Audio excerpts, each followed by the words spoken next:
legendary legendary one of the greatest guitarists of all time. Get ready to feel the rhythm and groove as we feature our majoress to Smooth by the one and only Santana.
We close our performance with a song that celebrates spectacle life.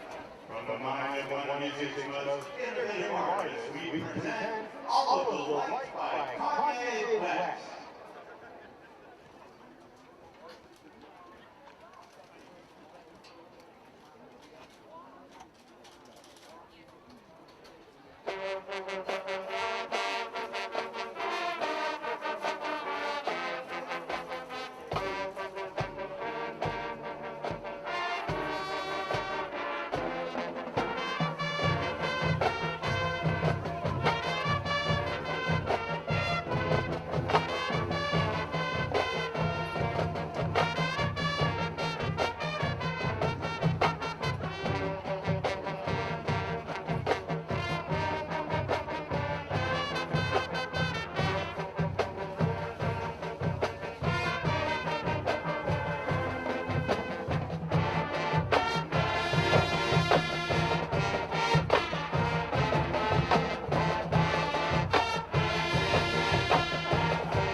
Take us back 3 years ago in September when Hickory traveled to Sharon and they fell to Sharon 28-14.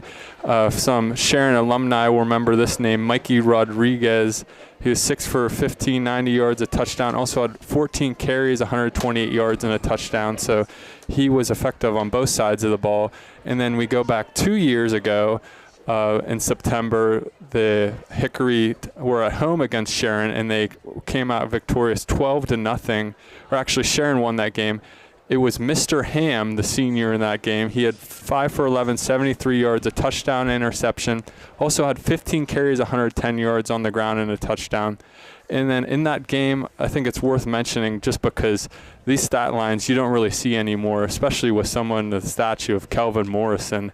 This year, that year he was only a freshman, and in that game he had 6 carries for only 6 yards. So I'm definitely sure we won't see that stat line tonight. In that same year, in November, Hickory took on Sharon, and Hickory came out on top 14-6 in that matchup, and that was a similar matchup to tonight's matchup, the championship game, that District 10 Class 3A championship game. And in that game, we saw Phillips as a freshman have an interception. Morrison, another one of those stat lines, which I think it's worth mentioning because you're not going to see it again. 8 carries, 15 yards, and then they're still able to win that game, though, 14-6 off of stout defense for the Hickory side. And then take us back last year in September, we have the Hickory Hornets defeating Sharon the second time, but losing the first time. In that first matchup, you had Mez Norris, 82-yard kickoff return, and also 1 reception for an 67-yard touchdown. And then we had Morrison, kind of the similar stuff we see from him now, 25 carries, 125 yards, a touchdown. And then Phillips also 5 receptions, 85 yards, and a touchdown. But last year in this same game, we saw Sharon lose to Hickory 37-31. So Hickory looking to have some of that same fate. In that game, we had Xander Tellez, 7 for 16, 132 yards, 3 touchdowns, also over 100 yards on the ground. And also Calvin Morrison, obviously, 21 carries, 130 yards, a touchdown on the ground. So lots to look forward to on both sides. And also, obviously, we have the matchup from this year I haven't even talked about yet. Well, there's obviously a lot of history between these two teams, and this will be the 3rd consecutive year they battle for the District 10 championship. The last 2 years, Sharon's hoping for a repeat of the last 2 years, where the team that lost in the regular season is victorious in the District 10 championship. Hickory looking to break that string and carry 3 straight District 10 championships and into the PIAA playoffs. Good quality players on both sides of the ball for both teams. I've been doing these games for a long time. I remember Mike Rodriguez, good basketball player, good football player, also a pretty good baseball player. Kelvin Morrison starting to come into his own as a freshman.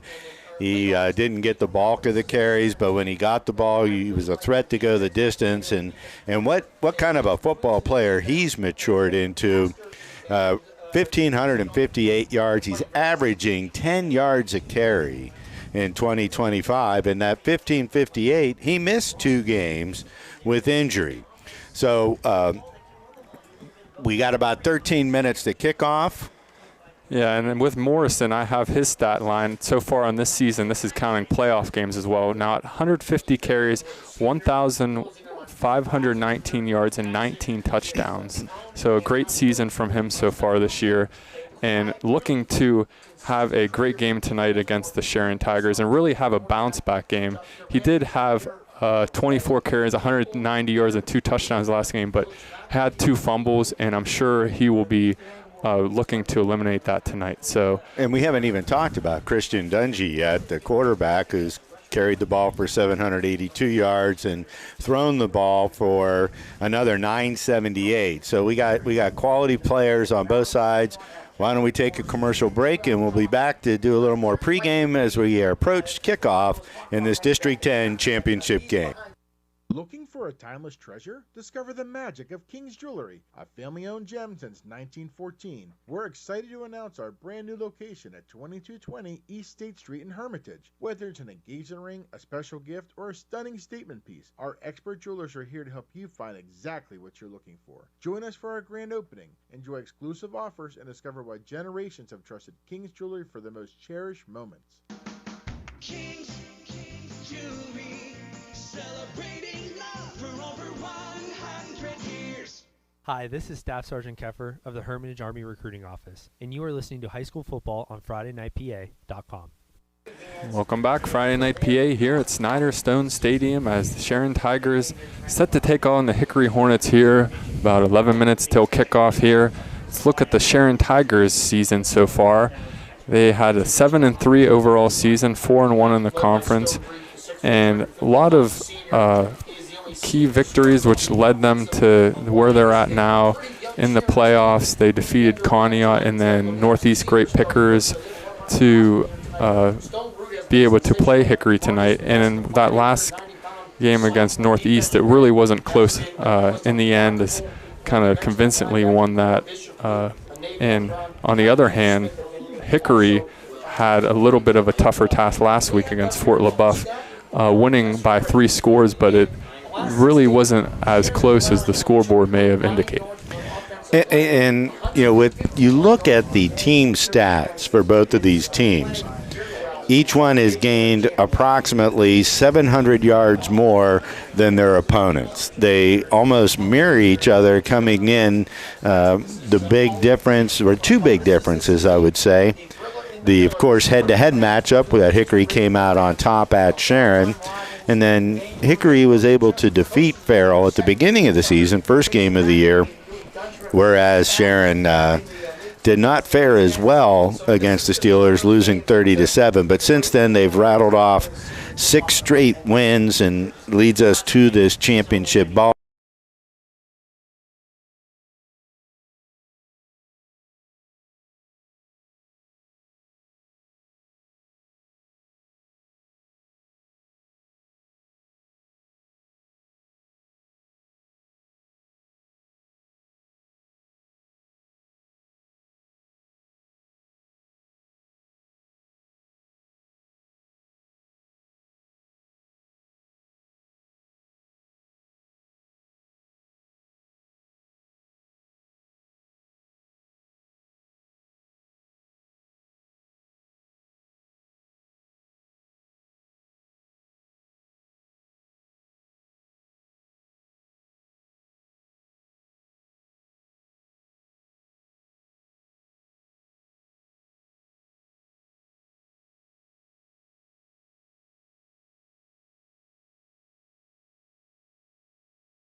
Don't really have that with Englemore, and that's probably why we see Lampkins in later in the season. Yeah, Englemore is a starting pitcher for the baseball team. He might and does have, I would say, the better throwing arm.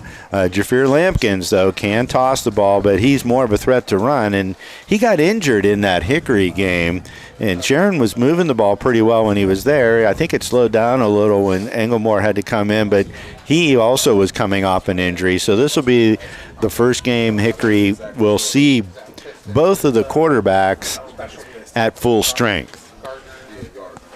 Yes, and one of the things, doing a lot of Sharon games last year, they obviously didn't make it as far as they were hoping to last year, but looking at the roster last year, they had a lot of juniors, and this year a lot of seniors. So I think they have that seniority aspect over the Hickory side, which might be able to propel them that next step, but it's a lot to overcome with that Hickory side for sure.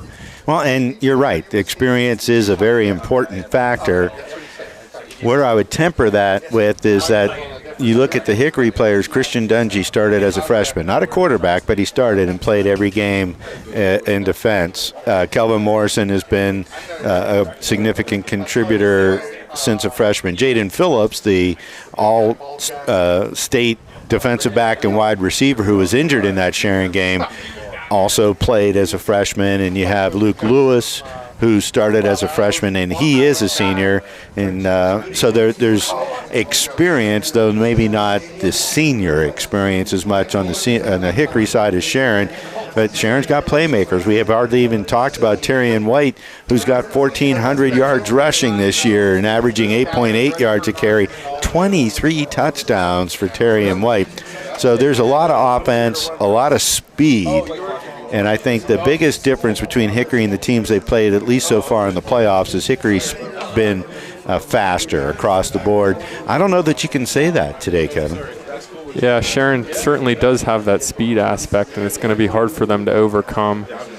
Looking at the Sharon side, they have a lot of key players on defense. Obviously, you have Bishop Root, but also Stone Root. I saw he has averaging 5.9 tackles per game, 10 tackles for loss, and 8 sacks. You don't normally see someone with that high of sack number at this level, and it's pretty cool to see he's having that great of a season, and I'm sure that Hickory will game plan against him accordingly. So with that, we have about 5 minutes till the opening kickoff, so we'll take another break here in the booth, back after these messages. Warehouse Sales is your fishing gear destination, including PA fishing licenses, lures, lines, and more. Visit us on Facebook for daily deals or take the short drive to Sharon, PA today. Hard to find parts and accessories for any job, indoor and out. From gardening to gearheads, pest control to plumbing, we're Warehouse Sales. Chances are if we don't have it, you don't need it.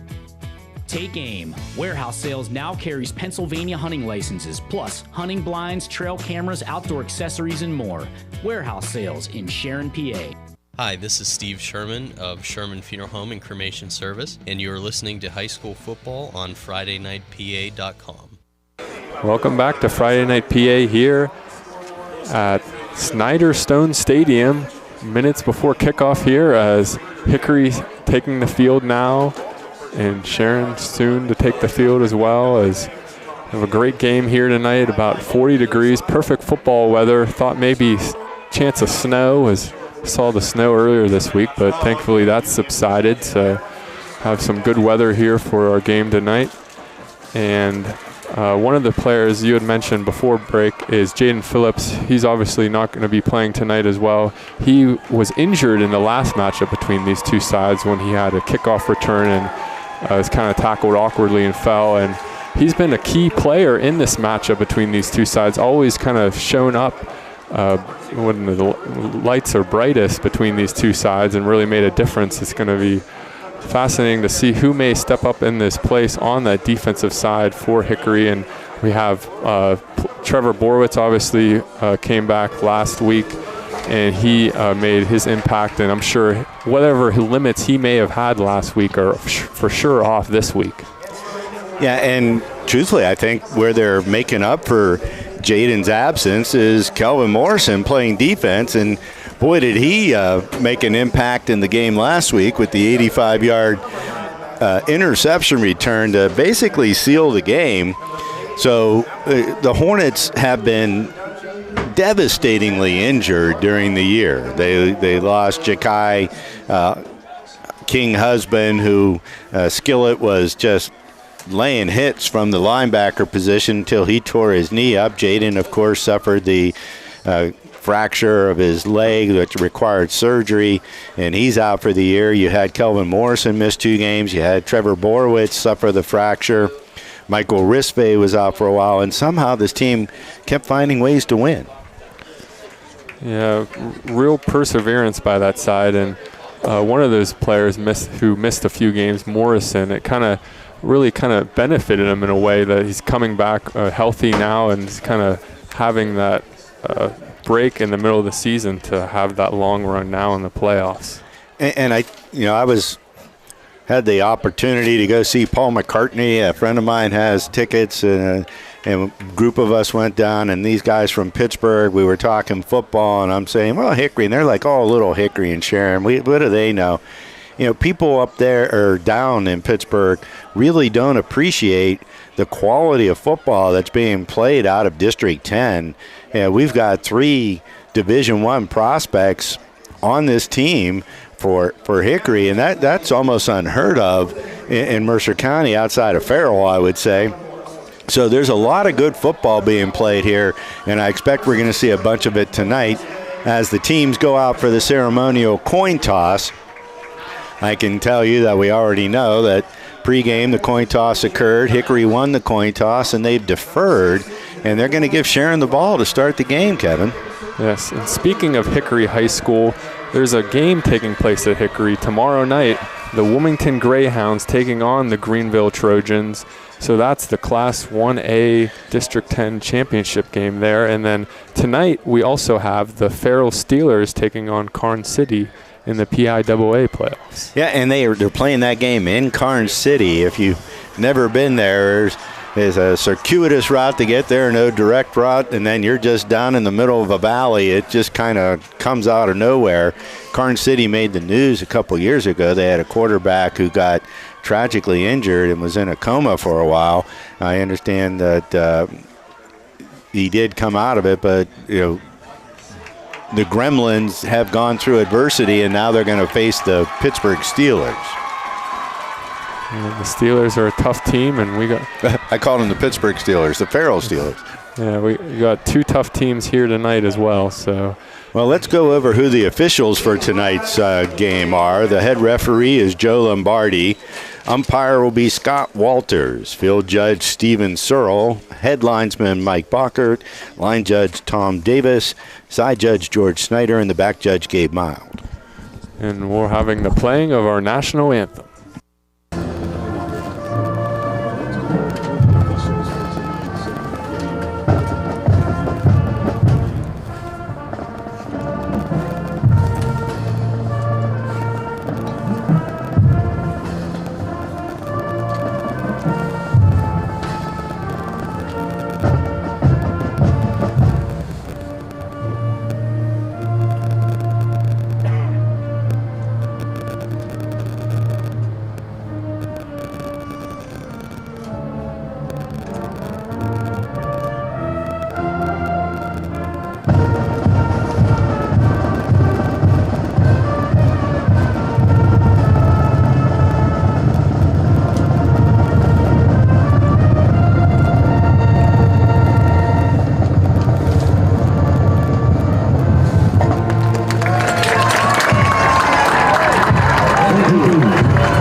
On the air, Friday Night PA is pleased to present tonight's game. This Friday Night PA broadcast, both live and archived, are the exclusive property of Friday Night PA and Wallace Marketing and Media. They are produced for the private use of our audience, and any rebroadcast in full or in part is strictly prohibited without the express written consent of Friday Night PA and Wallace Marketing and Media. Now, here's our Friday Night PA broadcast team.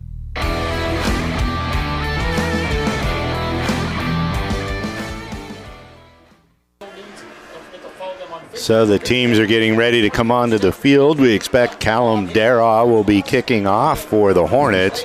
Let's see who they put back for kick return.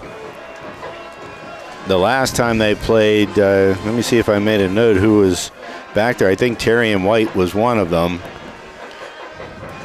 And I wouldn't be surprised if Carmez Norris is the other. But let's see who Sharon puts out there. We'll hopefully get this game underway. Their officials are getting ready at the middle of the field over the Trojans insignia. The last few weeks we saw Daroff have that long kickoff out of the back of the end zone. See if he tries that here. So we have Bishop Root, it looks like, going back. Oh no, that's number 1. Rakeem Hughes and Terry and White. So they're deep to receive the kickoff of Callum Dara. The Hornets in white helmets, black jerseys with white numbering and white pants. The exact opposite on the other side. Black helmets for Sharon, white shirts and black pants. And here we go for some exciting District 10 championship football. Short kick, it's going to be angled towards the left side, taken by an up back at the 25. He gets hit and falls forward to around the 35-yard line. Matthew Myers on the stop along with Dylan Gardner. And that time a little short kick. You see that a lot for Hickory as they don't want to get the ball to Dungy or Morrison. This time wanting to give the ball to White. They decide to kick it short, so ball will be at about the 34. Englemore looks like he's coming out as the starting quarterback. He's got flanked on either side by backs, one of them Terry and White. 2 receivers out to the far side of the field. They'll adjust their signal. And we're looking for the first play of the game. Working out of a shotgun.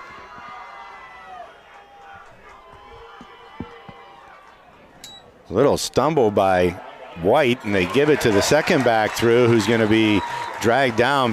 Is that Bishop Root? Trevor Borowitz on the stop. Short gain of 1 yard. Yeah, a little bit of an awkward stumble there as White tried to motion one way and then go the opposite, but Root takes it in the end and for a short gain. So Rakeem Hughes will split out wide to the left. Carmez Norris out wide to the right, and they'll add Bishop Root way wide to the right. Up back alongside Englemore. White fake handoff. They're going to go deep, streaking down the sideline, and he was there but could not pull it in. I believe that is Carmez Norris, and that was right up the hash mark, just a little bit too far for Norris. They set that play up pretty well and couldn't cash in, so it'll bring up 3rd and 9. Christian Dungy back there in defense.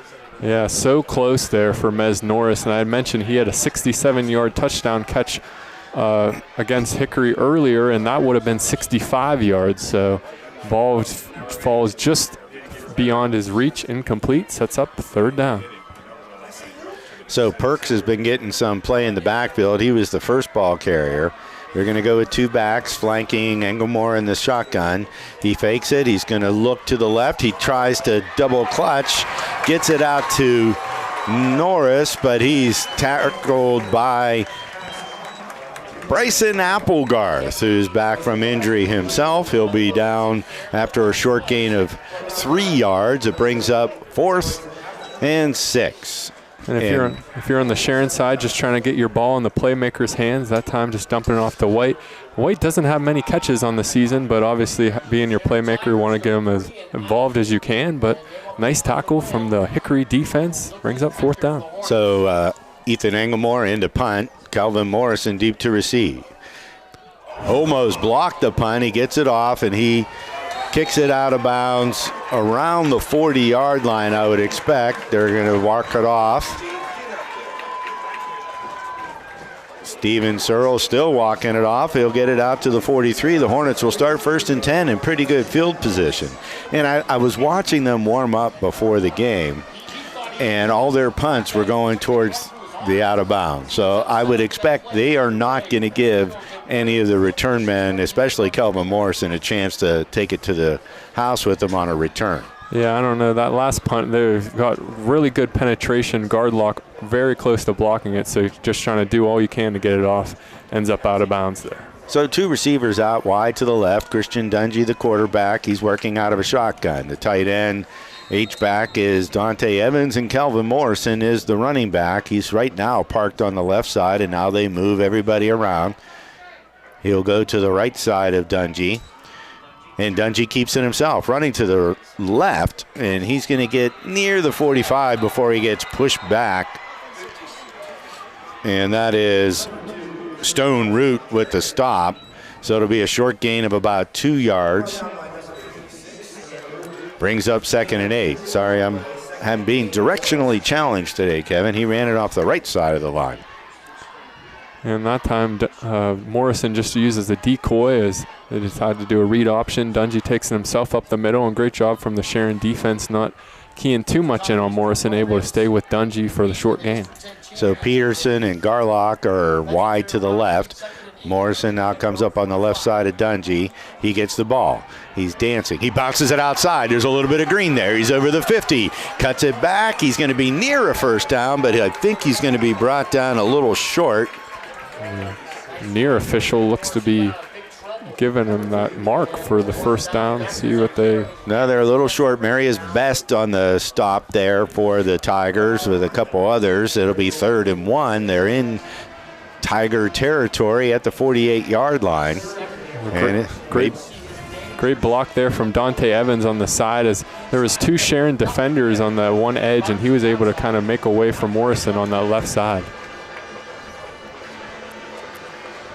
So Morrison right now is the back. Dungy in the shotgun. 2 tight ends that are both up on the line. And there's a flag, and it's a timeout, Hickory. They didn't like what they saw. I don't know if they were getting close to the 25-second.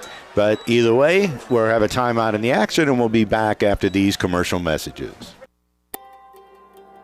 At Mercer County Community Federal Credit Union, we're making a difference in our community every day. From great rates on savings and checking to mortgage loans where we turn home buyers into home owners and auto loans that fit your life. We're here for you. With a credit union loan that fits your needs, budget, and lifestyle, we'll be your partner working side by side, helping you succeed. Visit us in Hermitage or Sharon and see why so many trust Mercer County Community Federal Credit Union.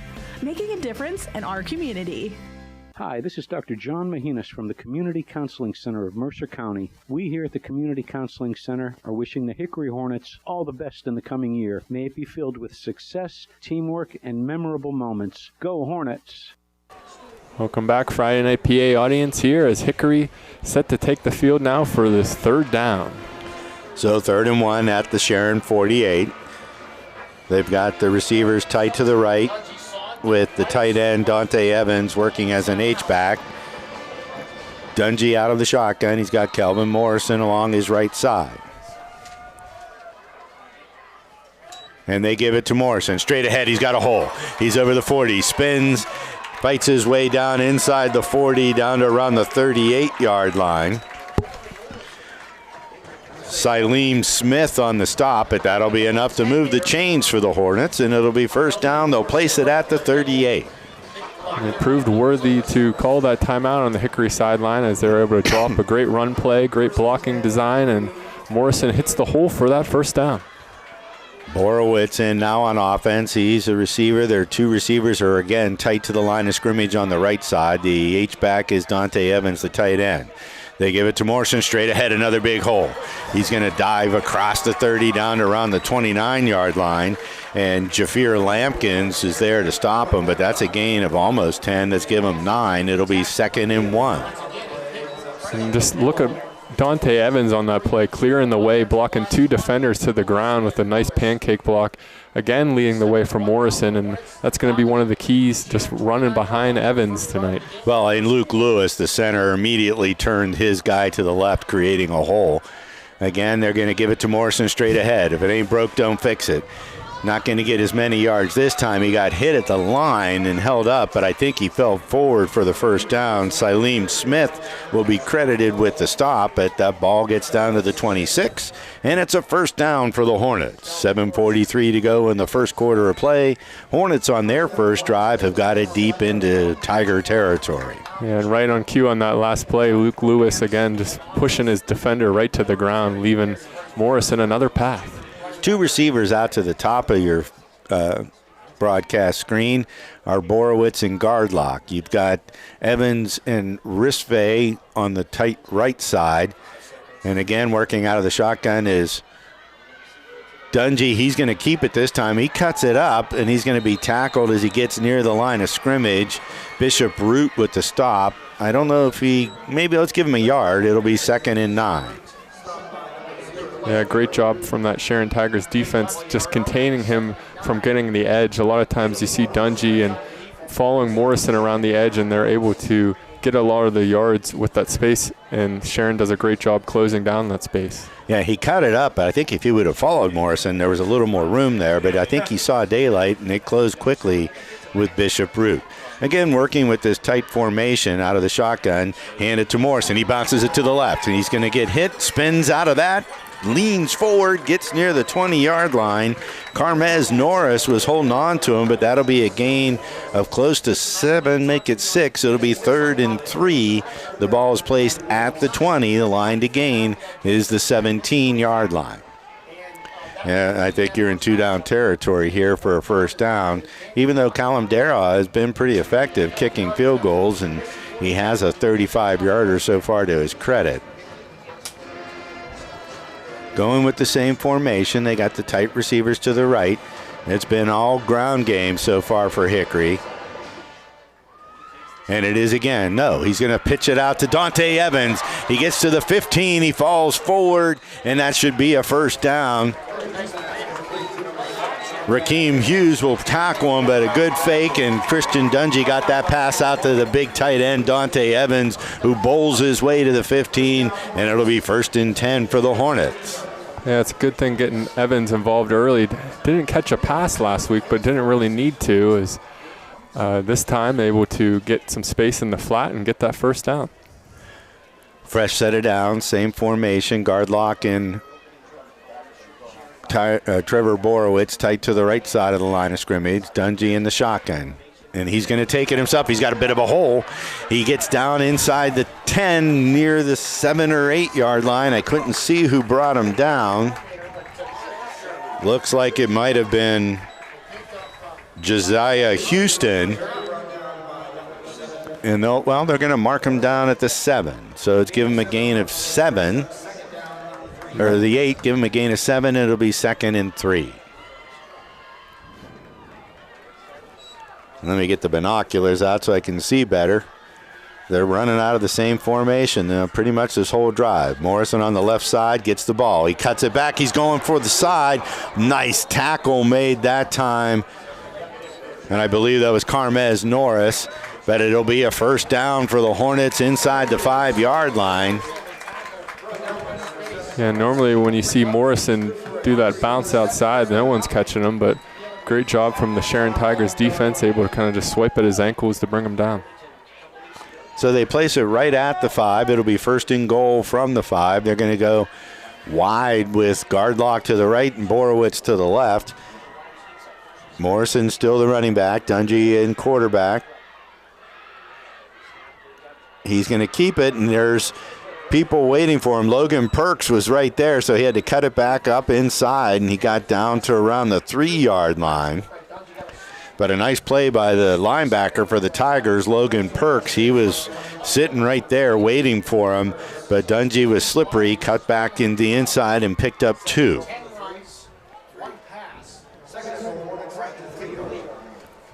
Second and goal from the 3 yard line for the Hornets. Back to the tight formation with the receivers tight to the right. Dungy taking it himself. He cuts it back across the middle, and I think he's into the end zone for the Hornet touchdown. And with 3:23 to go in the first quarter of play, the Hornets strike first and put 6 on the board with Callum Dara in to attempt the extra point. Will Hosick, the long snapper, Marzir Gardlock, the holder, and let's see if they can make it a 7-point game. And just what you wanted if you're on the Hickory side, 3 and out for the Sharon Tigers, and then get the ball on the other side and drive it through for the first touchdown of the game as Dungy has that 3 yard run, and really great job with that run. Good snap, holds down, the kick is up, and the kick is good. So with 3:23 to go in the first quarter of play, the score, Hickory 7, Sharon 0. Sharon Regional Health System is celebrating a new chapter, proudly serving the healthcare needs of our community. We have a renewed dedication and unwavering commitment to deliver the highest standard of care that you've come to know and expect. This means reinvesting in our employees, our physicians, and the essential medical technologies needed to provide exceptional care to you and your family. Sharon Regional Health System, continuing the legacy of healthcare in our community. Learn more at SharonRegionalHealthSystem.org. Hi, this is Tammy Calderwood from Mercer County Community Federal Credit Union, and you are listening to High School Football on Friday Night PA. Welcome back, Friday Night PA audience, here for the District 10 3A championship between the Hickory Hornets and the Sharon Tigers, as the Hickory Hornets just took the lead here, 7-0 with that last Kristen Dungy scamper. And if you're the Hornets, you really couldn't have scripted it any better. Like you said, a 3 and out to start, and then a nice time-consuming drive establishing the run, which is what they did against Sharon earlier this year. They used a ground control offense and ran on them pretty effectively. If it wasn't for 2 fumbles in the fourth quarter, the game wouldn't have been as close as the final score. So if you're Hickory, this is how you wanted the game to start.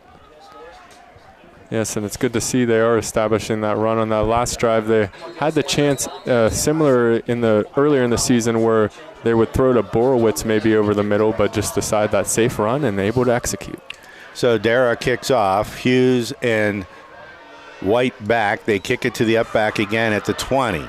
He's moving to his left side. He's got some room. He cuts it back at the 40. He's out to the 50, and he breaks free at the 40. He's inside the 30, and he stumbles and is brought down inside the 20. Marzir Gardlock's the one who has to bring him down, but a tremendous kickoff return by Cassius Hosey. So Hosey gets them inside the red zone, and that's the answer you want if you're the Sharon Tigers. They're going to mark the ball at the 17-yard line, and a big return for the Tigers puts them right on the doorstep of the Hornets' end zone. Yeah, and a lot of those players who were out on that kickoff return are now out there on defense. So Sharon trying to take advantage.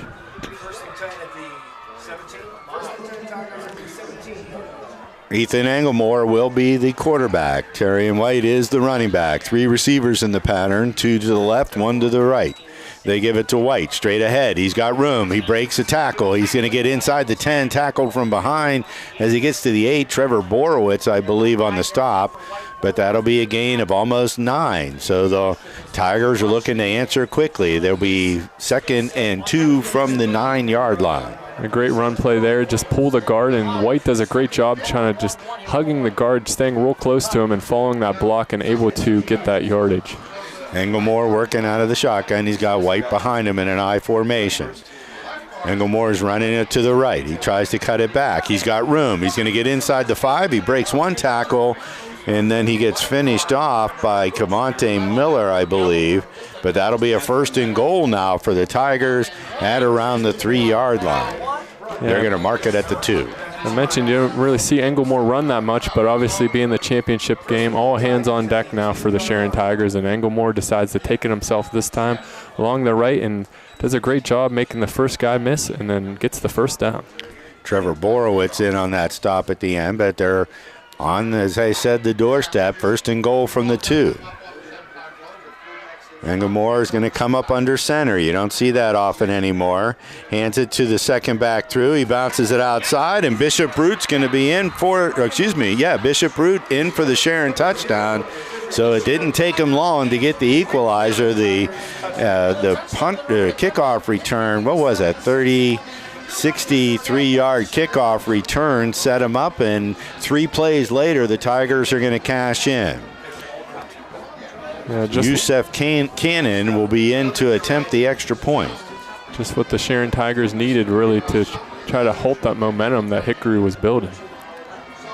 Good snap, holds down. The kick is good. So with 1:56 to go in the first quarter of play, the score is knotted up at 7.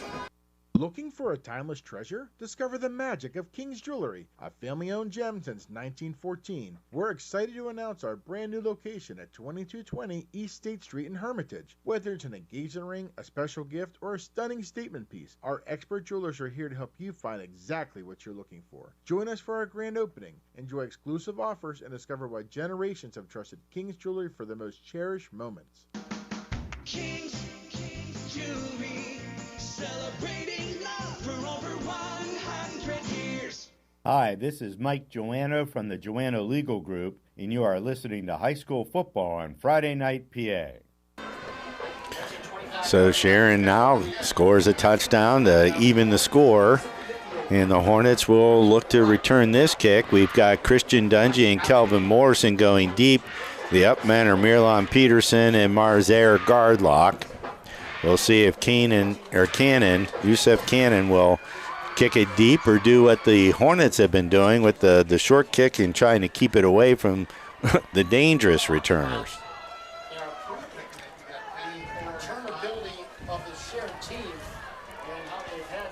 I did watch Cannon practice a unique little onside kick where he just rolls it, follows it, and tries to jump on top of it as it gets past the 10-yard line.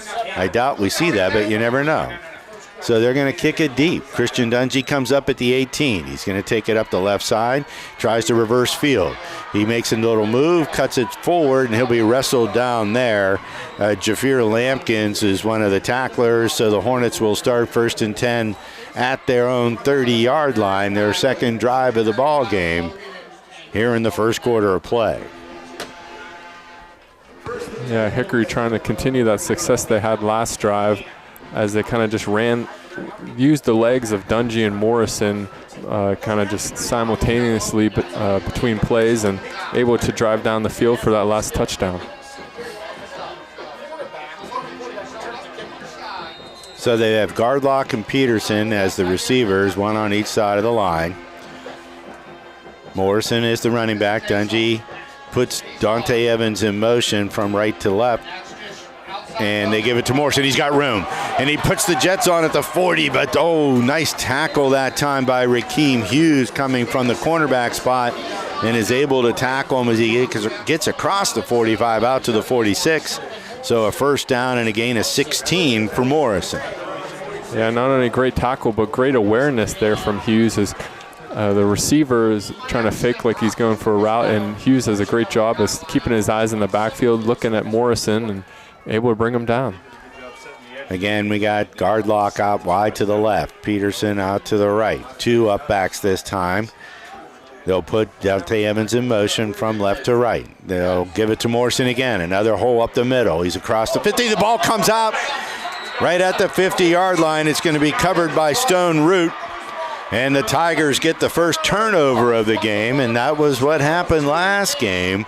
Calvin Morrison put it on the turf twice, and now here in the first quarter, he's fumbled again. Right as he was, trying to break free, he was struggling, and I couldn't see who knocked it out, but I know that it was Stone Root who recovered it, so the Tigers take over at the midfield stripe for their second drive of the game, or third drive of the game, with 1:08 to go in the first quarter of play. Yeah, just what the Sharon Tigers needed here, and taking over with possession at the midfield. Big turnover, so Sharon now at midfield, 1st and 10. Englemore still a quarterback. Terry and White the running back. 2 for 3 receivers. 2 out to the right, 1 to the left. Englemore pitches it to White. That's on the turf. He picks it back up on the bounce, and now he's got a lot of room. And he's going to get hit from behind by Dante Evans as he gets near the 40-yard line. He might be about a yard short of the first down, but boy, they avoided catastrophe, and he turned it into a 9-yard gain. What a play there from White. It's just pure instincts there. Is fortunate. Normally the coach probably yelling to fall on the ball, but he decides to pick it up and run with it, able to make a play out of it and get 9 yards. Yeah, it was a fortuitous bounce, and you never know how the football is going to bounce. We know it's not a round ball. That's my favorite word in broadcasting, fortuitous. Lovely. So we got White working in an I formation. He gets the ball straight ahead. He's spun forward, Dante Evans, but I think he's going to have enough for the first down, and that'll give him a fresh set at the Hornet 40 with 7 seconds to go in the quarter. And the clock is running, so as we end the first quarter of play, the score, Hickory 7, Sharon 7. Warehouse Sales is your fishing gear destination, including PA fishing licenses, lures, lines, and more. Visit us on Facebook for daily deals or take the short drive to Sharon, PA today. Hard to find parts and accessories for any job, indoor and out. From gardening to gearheads, pest control to plumbing, we're Warehouse Sales. Chances are, if we don't have it, you don't need it. Take aim. Warehouse Sales now carries Pennsylvania hunting licenses, plus hunting blinds, trail cameras, outdoor accessories, and more. Warehouse Sales in Sharon, PA. Nobody plans to get hurt at work, and when I did, I had no idea what to do. So I called the Joanno Legal Group. The insurance companies have attorneys on call. You deserve to have one too. You deserve to know your rights, and you deserve to have answers to all your questions. Call the Joanno Legal Group toll-free at 888-347-1411. There's no fee unless we settle your case or have to fight to protect your benefits. Please visit us at joannolegalgroup.com or call us toll-free at 888-347-1411. Joanno Legal Group, when you deserve more. No fee unless we win or settle your case. The Sherman Funeral Home and Cremation Service congratulates the athletes, band members, coaches, and parents on their season. Owned and operated by Steve Sherman and son Steve, we personally handle all aspects of your loved one's service. It is our honor to serve you with a wide range of services and ceremonies. Best of luck tonight from the Sherman Funeral Home and Sherman family. Sherman Funeral Home located on Highland Road in Hermitage. All right, we're back here at Greenville High School Trojan Field. Back to pass Englemore. He's looking over the middle. It was a little too tall for Bishop Root and a little too tall for Mirlon Peterson. And it falls incomplete, brings up 2nd and 10. And Englemore trying to take advantage of Hickory trying to play White and trying that quick pass there. a little bit overthrown, and lucky that Miralon Peterson didn't come down with it, but too high for him as well, so second down. Root was open, though. You have to remember that because they'll come back to that play. White is in an I formation behind Englemore. 2 receivers, 1 in motion is Carmez Norris. Englemore gives it to White. He's going over to the left side. He's got room. He's going to get hit, and he shakes off one tackler, tries to shake off another one, but Miralon Peterson was able, when he cut back, to grab onto that left leg and twist him down, and he backtracked a little, so it'll end up being a gain of 6, brings up 3rd and 4 from the 34-yard line of the Hornets. Yeah, it would have been closer to the first down line, but White tried to do more with the ball and broke out more wide right and ended up backtracking a little bit, and Hickory able to rally around that and bring him down, so sets up a 3rd and 4 here. Yeah, Miralon Peterson was holding on for dear life, and he was able to twist him down. So we're down to 4 seconds to go on the play clock. Out of the shotgun, Englemore looking to pass. He gets it out to the side, and it's complete. And that's Rakeem Hughes, and he'll get the first down to around the 29-yard line of the Hornets. So the Tigers are on the move. They took over on the fumble at the midfield stripe, and now they're down inside the 30 with a fresh set of downs. They're going to work out here with trips to the right. Again, White working out of an I formation behind Englemore. Englemore rolls to his right. He's looking down the field. He's got a receiver there, and it's complete. Carmez Norris is going to be out of bounds near the 15, inside the 15-yard line, I believe. That smart play call there from the Sharon Tigers is taking advantage of matchups, as you had Mez Norris matched up against Jackson Snyder. Snyder, a great linebacker, but not someone you want guarding the receiver as fast as Norris, and Norris able to make the space for himself and get the completion. So it's a 1st and 10 at the 11-yard line, so they can get a first down inside the 1. They got 2 backs in the backfield. Root will now move in motion and come back. And they adjust the plays. We're down to 8 seconds to go on the play clock. 5, 4, 3, working out of the shotgun. They have to call a timeout. They were running out of time. So we'll take a timeout with 10:56 to go in the first half of play with the score tied at 7. You grew up knowing you could do anything. As a soldier in the U.S. Army, you'll test your limits and feel the pride of doing things you never thought possible. From working with computers, assisting physicians, or fixing helicopters, there's a job that's right for you. And those who qualify can get up to a $50,000 enlistment bonus for certain jobs. You earn money for college while learning how to be a team leader as you become part of a team. To find out more, visit us during a football game or go to GoArmy.com. Be all you can be. Paid for by the United States Army. Hi, this is Steve Sherman of Sherman Funeral Home and Cremation Service, and you are listening to High School Football on FridayNightPA.com. Welcome back to Snyder Stone Stadium here, as Sharon Tigers has a crucial, or actually they just got that first down, so they have a new set of downs now, 1st and 10. And if you have been paying attention, Calvin Morrison has not been in on defense yet, and he's not out there now. So Sharon can get a first down, as we said. They get to the 1-yard line, but they're first down at the just inside or right at the Hornet 11-yard line. They're going to put one receiver out way to the left. I believe that's Rakeem Hughes. Another one to the right, Bishop Root, along with Carmez Norris. So White is the only back. He's in that I formation. Englemore back to pass. He's looking out to the left. There's a receiver there, and it's incomplete. And that was Marzair Gardlock, who was able to get his head turned around, his hand up, and knock it away from Rakeem Hughes. It'll bring up 2nd and 10 from the 11. Yeah, Sharon trying to be aggressive on first down, deciding to throw the ball, trying just a little back shorter fade there to the far side, and great job from Gardlock staying with the receiver, just looking at his hands and able to break up that pass. So Root will join White in the backfield, and Englemore's flanked by both backs. 2 receivers in the pattern. Englemore takes it straight ahead, and he runs into Luke Lewis, and he wasn't going to get past him. Borowitz eventually brought him to the ground, but I believe it was Big Luke Lewis who just bear hugged him as he got to the line of scrimmage. They're going to give him a gain of almost 2. They're going to put it just inside the 10. We'll mark it at the 9. It'll be 3rd and 8. And that time Englemore trying to do a little bit of what Dungy does for the Hickory Hornets, running it himself up the middle. Not quite as effective as Dungy as he's tackled for that short gain. Down to 10 seconds to go in the play clock. They haven't got to the line of scrimmage yet. Still not there.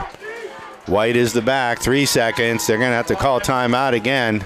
They get it off. They hand it to White. He's got a seam, but then he gets hit and drilled as he gets to the 5-yard line. Kelvin Morrison with the tackle, so he was in on defense there. So it brings up 4th and 4, and I believe we'll see Yusef Kanan come in to attempt a field goal.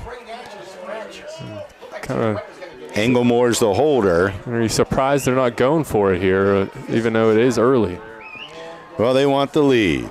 Cassius Hosey is the long snapper. Englemore the holder. He is the quarterback. Kanan is the kicker. The kick is up, and it looks good to me, and it is good. So the Tigers take their first lead of the ball game with 9:24 to go in the first half of play. 10-7 Sharon Tigers, and we'll be back after these commercial messages. Hi, this is Joe Flynn with Flynn's Tire. We know how valuable your time is, so we've made it fast, easy, and affordable to buy tires. There's 3 easy ways to purchase tires from Flynn's. First, just drive in, because Flynn's will get you in right now. No appointment necessary. The second option, give us a call, and we'll help you select and reserve the perfect tire for you. The third option, save time and buy online at flynnstire.com. It's that easy. Just drive in, and Flynn's will get you in right now. And tell them Finney sent you. Hi, this is Joe Flynn with Flynn's Tire and Auto Service. You're listening to high school football on Friday Night PA.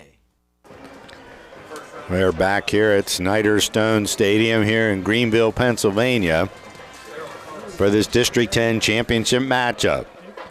Cannon will kick off. We got Morrison and Dungy back to receive. 9:24, I would say a very important possession for the Hornets. If they're able to get points up and eat some clock off, the Hornets get the ball to start the second half. But right now, Tigers have taken control of this ball game with the long kickoff return and then turning the fumble into 3 points. But a really good defensive stand by the Hornets there to prevent them from getting in the end zone. Cannon's kick is going to be short. He kicks it towards Borowitz at the 30. He's got a little block. He's over the 40. He's going to be wrestled down all the way out to the 45-yard line. Brock Ondo with the tackle, but that gives the Hornets pretty good field position. They're going to mark it at the 46, I believe. And drive where you kind of have to answer, and going to be interesting to see how Morrison answers after that last fumble. And if you remember back to that Sharon game earlier this season when he had that fumble, he did answer in a big way that game.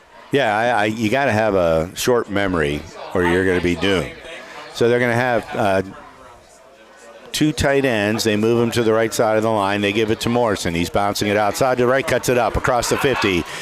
Dodging tackler, spinning down to the 40-yard line of the Tigers. He'll be just shy of the 40. And Avion Brown is the one who's going to end up bringing him down, but that's a gain of 13, make it 14, and it'll be a first down for the Hornets at the 41-yard line of the Tigers. And a great job there from Morrison already on the first play, just taking it up along the right side, spinning off a few tacklers and getting that first down. Good blocking by the right side of that line, too. There was a good hole. They're going to move the tight ends over to the left, give it to Morrison again. This time he's hit in the backfield and dropped. Bishop Root firing in from his linebacker position, stops him for a 1-yard gain, no gain. It'll be 2nd and 10. And Marius Best as well along the edge for Sharon, able to get through to help bring down Morrison. So the Hornets will bring Gardlock off. They send Borowitz in. Peterson and Borowitz will be the receivers. Evans is the tight end. He's on the right side of the line. The 2 receivers will break out to the left. Morrison on the right side of Dungy. Puts onto Evans in motion. He's back to pass. He's got time. He gets it out to Peterson. He gets around 2 tacklers and surfs his way inside to the 35, so it'll be a gain of 6.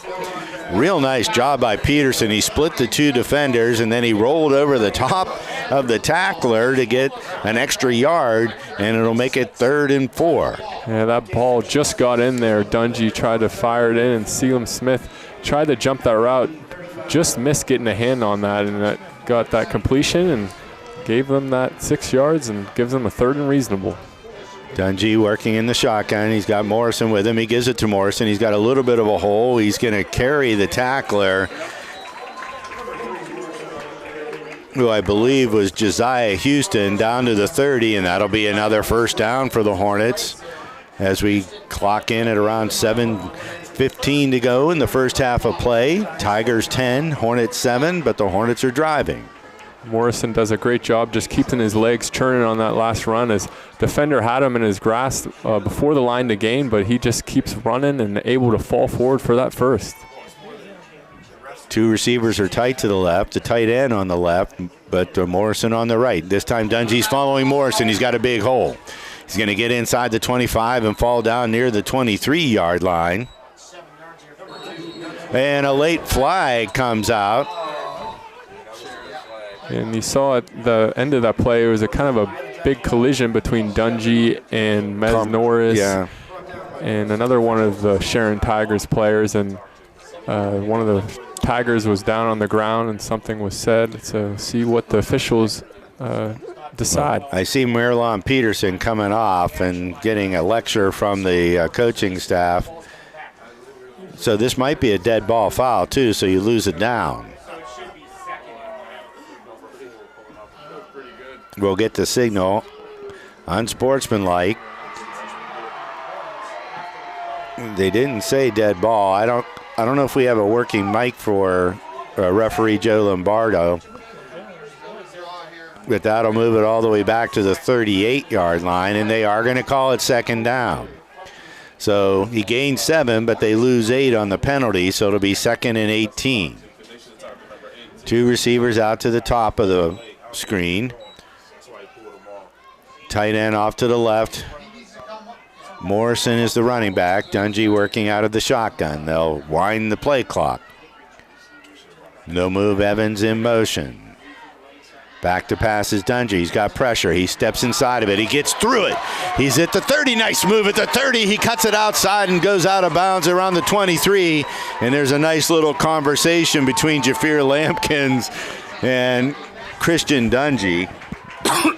Excuse me, but he's going to get back 16, and it'll make it 3rd and 2 now from the 22-yard line.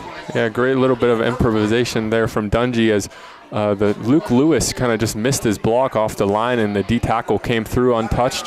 Dungy able to evade that initial rush, break out the pocket on the left side, and get about 16. And he made a nice plant with his left foot and cut it in. Syleem Smith was there to tackle him, and that picked up an extra 6 yards. Dungy has the ball. He bobbles it. He's now going to get caught behind the line of scrimmage and dragged down by Bishop Root, and that'll be a loss of 2. He had trouble handling that snap, tried to cut it back, and Bishop Root does that sliding tackle that they've outlawed in the NFL. And we're probably at about the edge of the range of a field goal here, but 4th and 4, probably still a chance to go for it here on the Hornets. Oh, yeah, they're leaving their offense on the field. They have Gardlock and Borowitz as the receivers. Morrison, the running back. The receivers are tight to the right. They're down to 5 seconds. They're going to probably call a timeout here, and they do. So the Hornets are going to talk it over with 5:44 to go in the first half. The score is Sharon 10, Hickory 7.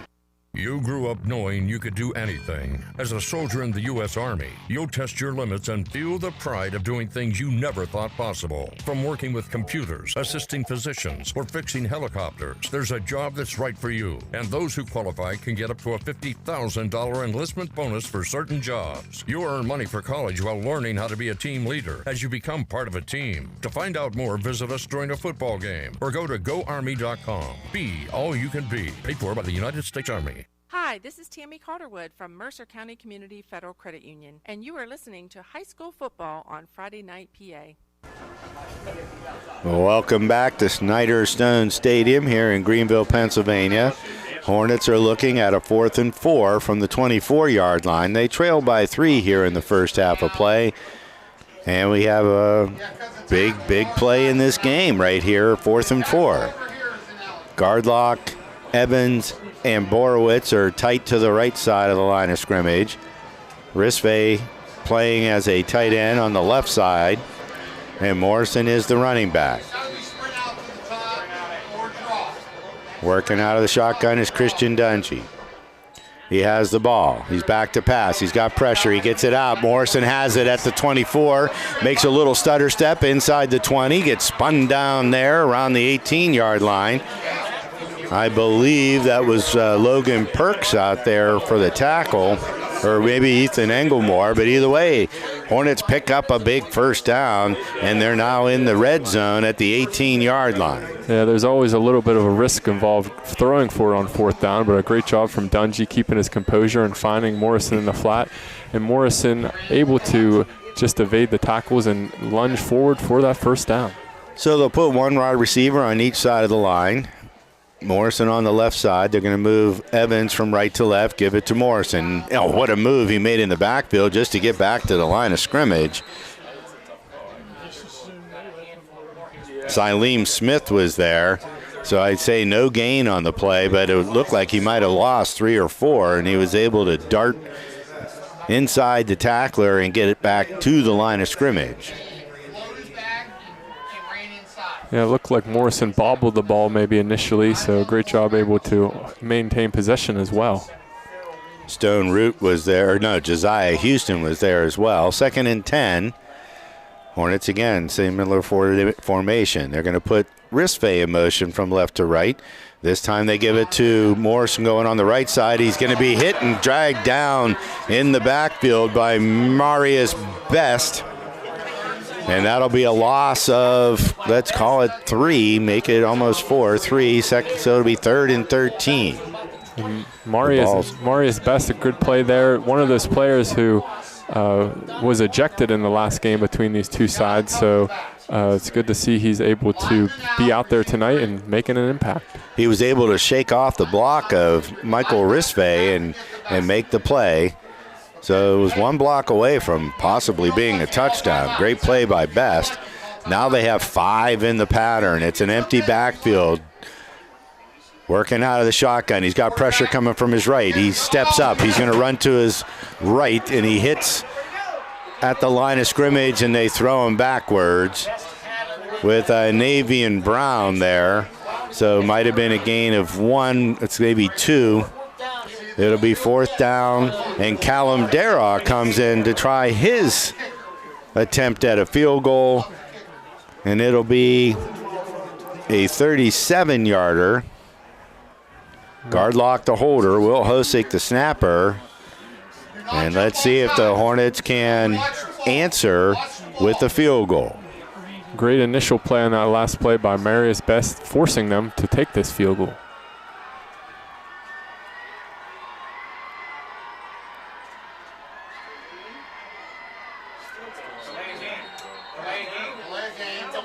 They didn't get the snap off, and Coach Dungy is screaming. So that's going to move him back 5 yards and make it a 42-yard attempt. And this is definitely testing the range of Callum Darragh. Yeah, this is basically what would have been if they would have decided to kick it the last 4th down. So they're still going to attempt the field goal. 2:59 to go in the first half, trailing by 3. Good snap, holds down, the kick is up. The kick is long enough, but it's wide to the left. So no good, so the Hornets get turned away here at the end of the first half of play. Sharon gets the ball with 2:47 to go, and we'll be back after this commercial message. Warehouse Sales is your fishing gear destination, including PA fishing licenses, lures, lines, and more. Visit us on Facebook for daily deals or take the short drive to Sharon, PA today. Hard to find parts and accessories for any job, indoor and out. From gardening to gearheads, pest control to plumbing, we're Warehouse Sales. Chances are if we don't have it, you don't need it. Take aim. Warehouse Sales now carries Pennsylvania hunting licenses, plus hunting blinds, trail cameras, outdoor accessories, and more. Warehouse Sales in Sharon, PA. We're back here at Snyderstone Field, and the Tigers take over on downs after the Hornets missed the field goal attempt. They'll start at their own 20. And they're going to run a reverse, and there's room there for Carmez Norris. Christian Dungy can't make the tackle. Norris spins off a tackle, and he's going to get out of bounds and pushed there by Dante Evans, but that'll be a gain out to the 42-yard line. So 22 yards on that, a nice reverse, good play call. They caught the Hornets over pursuing in reverse direction. And there was a lot of green space. Dungy tried and dive for him at the 25, couldn't bring up the tackle. They'll mark him out of bounds at the 41. Two receivers out to the right, one to the left. Back to pass Englemore. He's looking down the field. Christian Dungy's there. And he intercepts the ball. Christian Dungy from his free safety position gives the Hornets a turnover at the 31-yard line with 2:31 to go in the first half of play.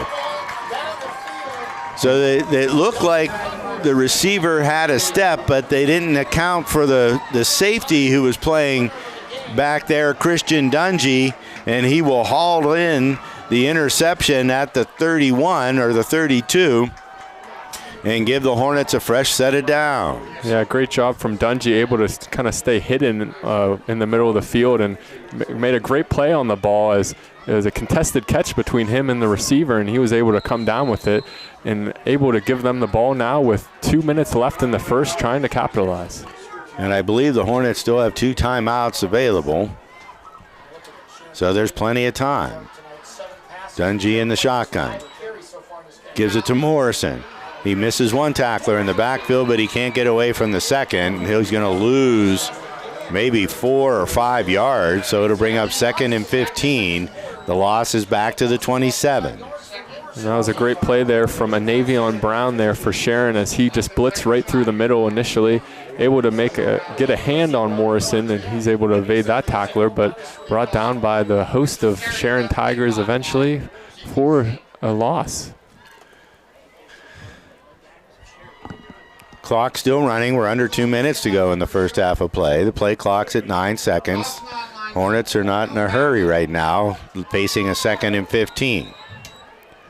And now they're going to have to call a timeout as the play clock was running down. So with 1:47 to go in the first half, with the score of Sharon 10, Hickory 7, we'll be back after these messages.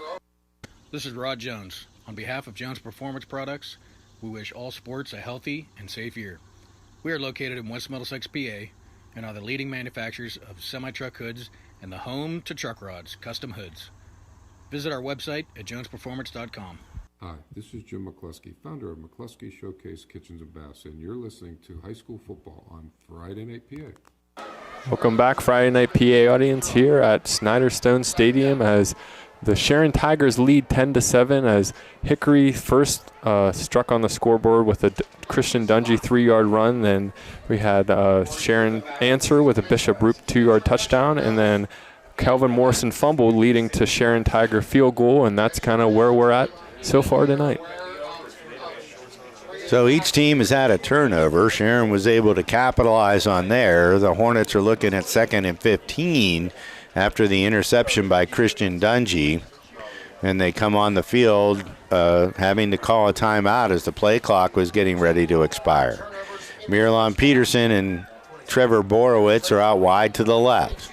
One receiver out to the right is Marzair Gardlock. Morrison is the running back. Working out of the shotgun is Dungy. They'll put Morrison out to the... No, that's Bryson Applegarth. Dungy's back to pass.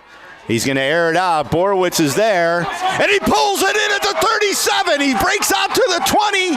He gets tackled as he gets inside the 15 near the 11-yard line.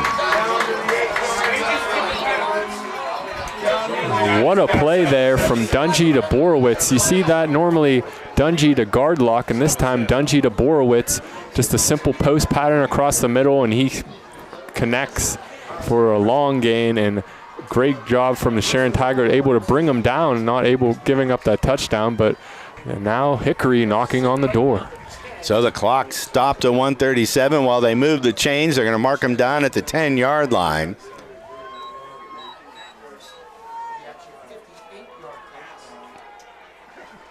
And now they're moving it back, unsportsmanlike against the Hornets. They keep shooting themselves.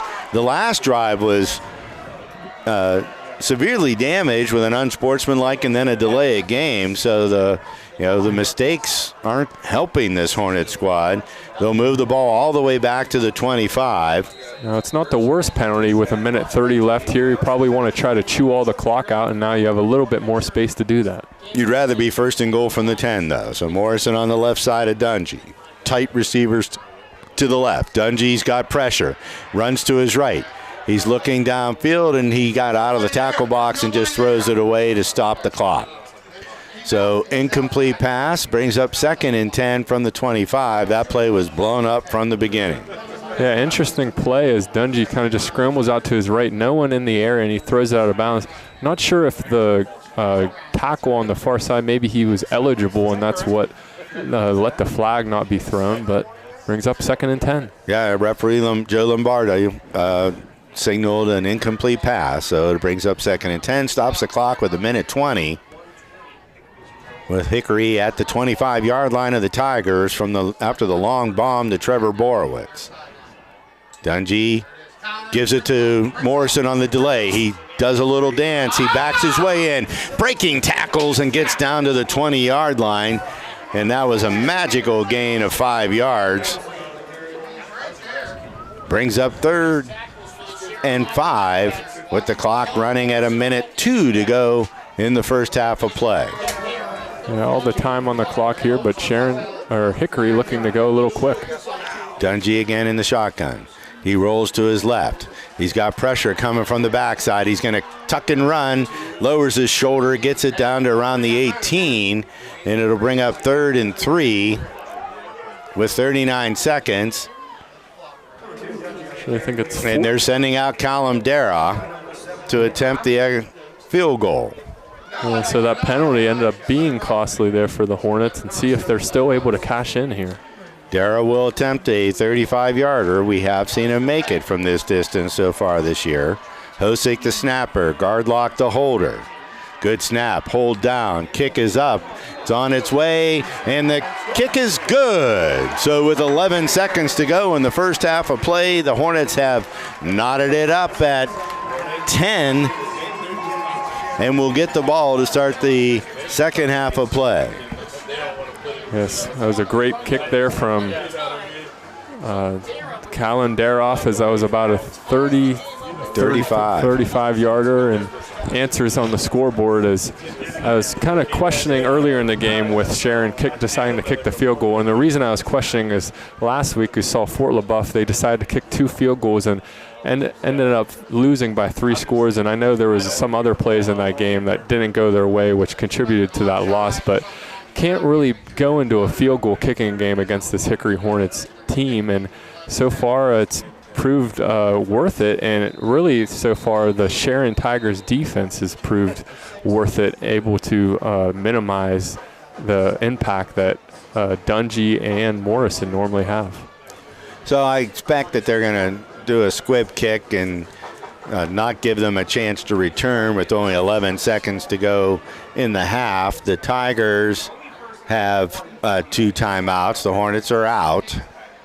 We have a score update from another game going on now between the Farrell Steelers and Karn City. Farrell leading 14-7. I think the game might be at half now. So then this game will be at half soon after these short plays. So the Steelers are ahead of the Gremlins down in Karn City as the Hornets and Tigers are battling to a stalemate here in the first half so far. And there's the little pooch kick, and it's going to be picked up at the 28-yard line. And this time forced out of bounds by Mirlon Peterson is Cassius Hosey. with 7 seconds to go in the half. And Hosey's made his impact so far this game. He had that long kickoff return, which set them up for that first score, that Bishop Root touchdown. So not quite able to have that quite of a long return here. And now it's about the 7 seconds, and most likely you'd see a knee here for the Tigers. Yeah, you just never know in a game like this. This is when Coach Bill Bress would bring out the hook and ladder play or some kind of a gadget play and try to sneak a score in. But I would not be surprised. Well, they're going to put trips out wide to the left. They got White as the running back in an I formation behind Englemore.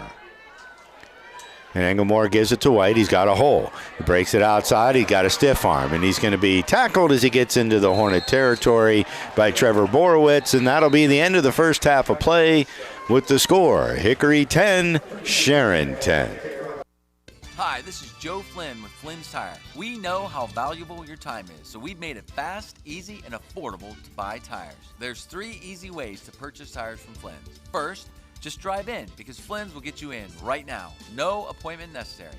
The second option, give us a call and we'll help you select and reserve the perfect tire for you. The third option, save time and buy online at flynnstire.com. It's that easy. Just drive in and Flynn's will get you in right now. And tell them Vinny sent you. Ready for that kitchen upgrade? Hi, this is Jim from McCluskey Showcase Kitchens and Baths in New Wilmington, where we bring your vision to life with expert design, premium cabinetry, and a team that treats your home like their own. From custom design to complete renovation, we handle it all. Visit lookatmykitchen.com to explore our work and schedule your consultation. That's lookatmykitchen.com, where experience meets design. Sharon Regional Health System is celebrating a new chapter, proudly serving the healthcare needs of our community. We have a renewed dedication and unwavering commitment to deliver the highest standard of care that you've come to know and expect. This means reinvesting in our employees, our physicians, and the essential medical technologies needed to provide exceptional care to you and your family. Sharon Regional Health System, continuing the legacy of healthcare in our community. Learn more at SharonRegionalHealthSystem.org. D'Onofrio's Food Center has a long history of friendly, helpful service and affordable prices on all their groceries. Try their fresh deli meats and cheeses or their tasty bakery items. Pick up fresh produce, seafood, and delicious barbecue. Stop by the meat department for homemade sausage and fresh cut steaks. Be sure to ask about their catering. Hi, this is Joe Flynn with Flynn's Tire. We know how valuable your time is, so we've made it fast, easy, and affordable to buy tires. There's 3 easy ways to purchase tires from Flynn's. First, just drive in, because Flynn's will get you in right now. No appointment necessary. The second option, give us a call and we'll help you select and reserve the perfect tire for you. The third option, save time and buy online at flynnstire.com. It's that easy. Just drive in and Flynn's will get you in right now. And tell them Vinny sent you. Hi, this is Joe Flynn with Flynn's Tire and Auto Service. You're listening to high school football on Friday Night PA. Welcome back, Friday Night PA audience here at Snyderstone Stadium. Halftime between the Sharon Tigers and Hickory Hornets.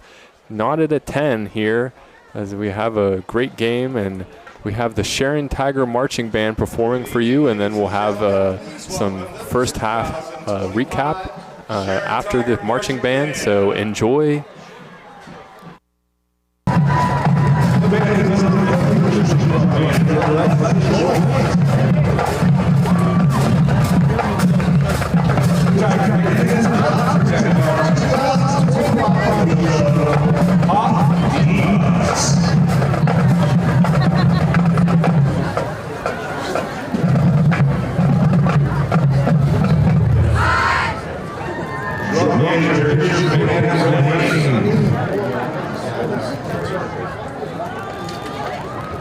Our first weekend is on the show.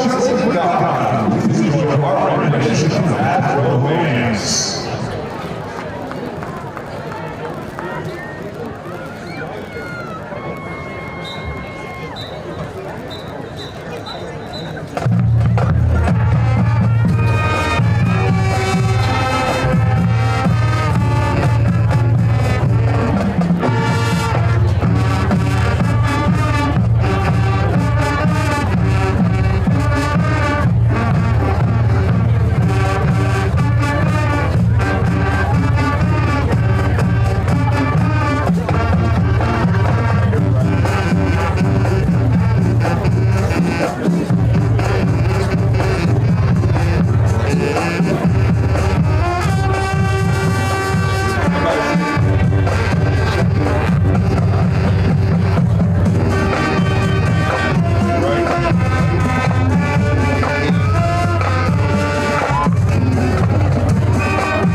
Our next speaker is song Greenville.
And then late in the first down, Eric McGee's hit Nebo Jones on an 8-yard touchdown pass, 2.1 fail, 20-7 Farrell on top.